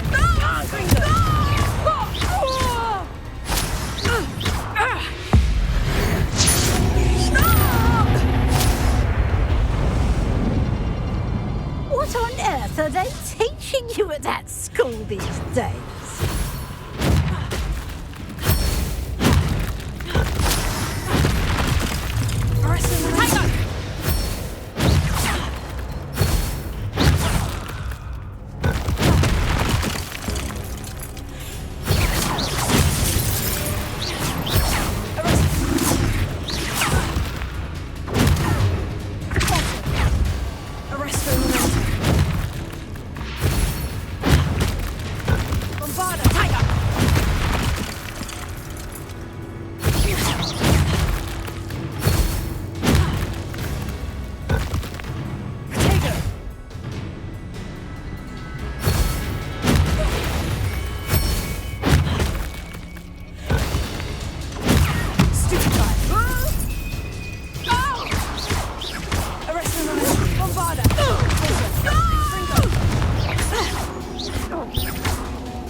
should have known better than to do business with a wily student.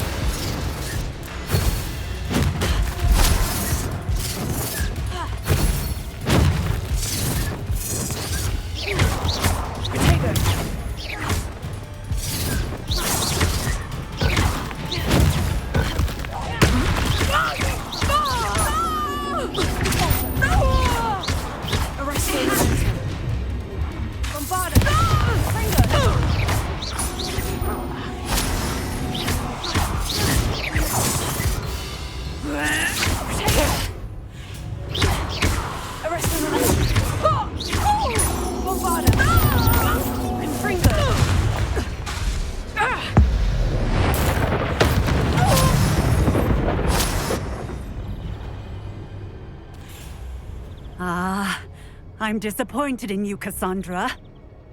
Incarcerate! You don't know what you're doing! Don't I? I always wondered why you couldn't seem to keep a tenant in that shop of yours. I must admit, the notion of a haunted dungeon never crossed my mind. Thanks for this. You can head back to the shop. Second that house elf of yours, she's probably terrified. Scrawny little traitor herself! I should have known it was... Silencio.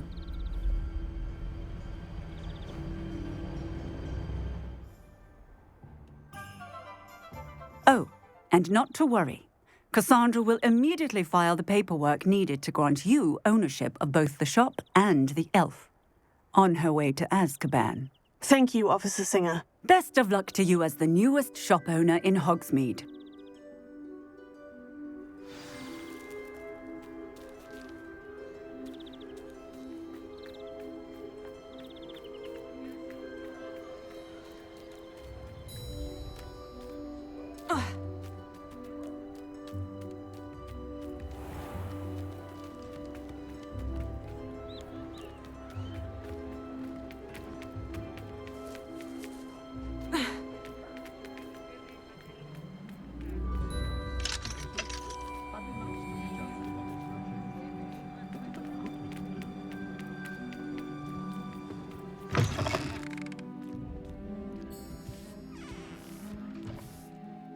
Penny, I have what I hope will be good news.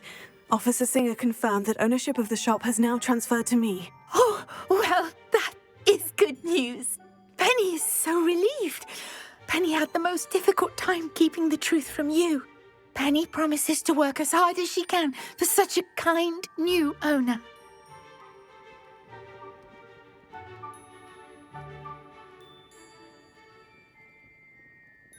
Penny, I found an item of clothing in the dungeon that I'd like to give you. Oh, thank you. Thank you. Penny never thought she would be given clothing and become a free elf. It's my pleasure. You deserve it. Of course, Penny will be staying on and managing the shop for you. Penny, you're free. You can do anything you've ever wanted to. But all Penny has ever wanted to do is run a shop with a friend and sell to the villagers in Hogsmeade. If that's what you want to do, Penny, then nothing would make me happier. I'm genuinely glad you'll be staying on. Penny is too. All that's left is for you to choose a sign for your new shop, and Penny will take care of the rest.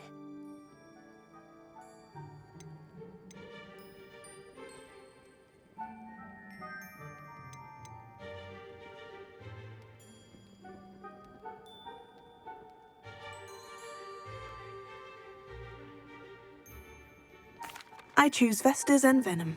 Excellent choice. Have a look outside. Thank you. I shall work on collecting items for the shop's inventory. Oh, and Penny, we'll be closing the shop by 9 o'clock every night.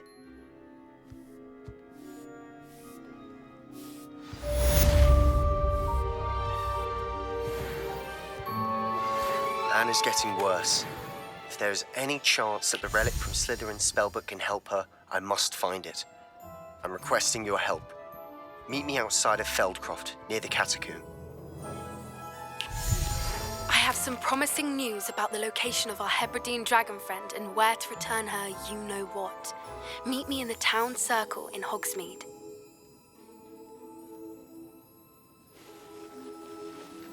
Oh, perhaps today you have something you'd like Penny to sell for you?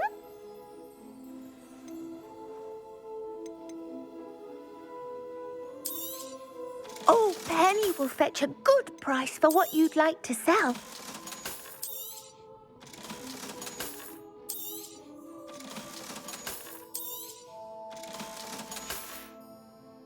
Penny wishes you safe and wondrous travels.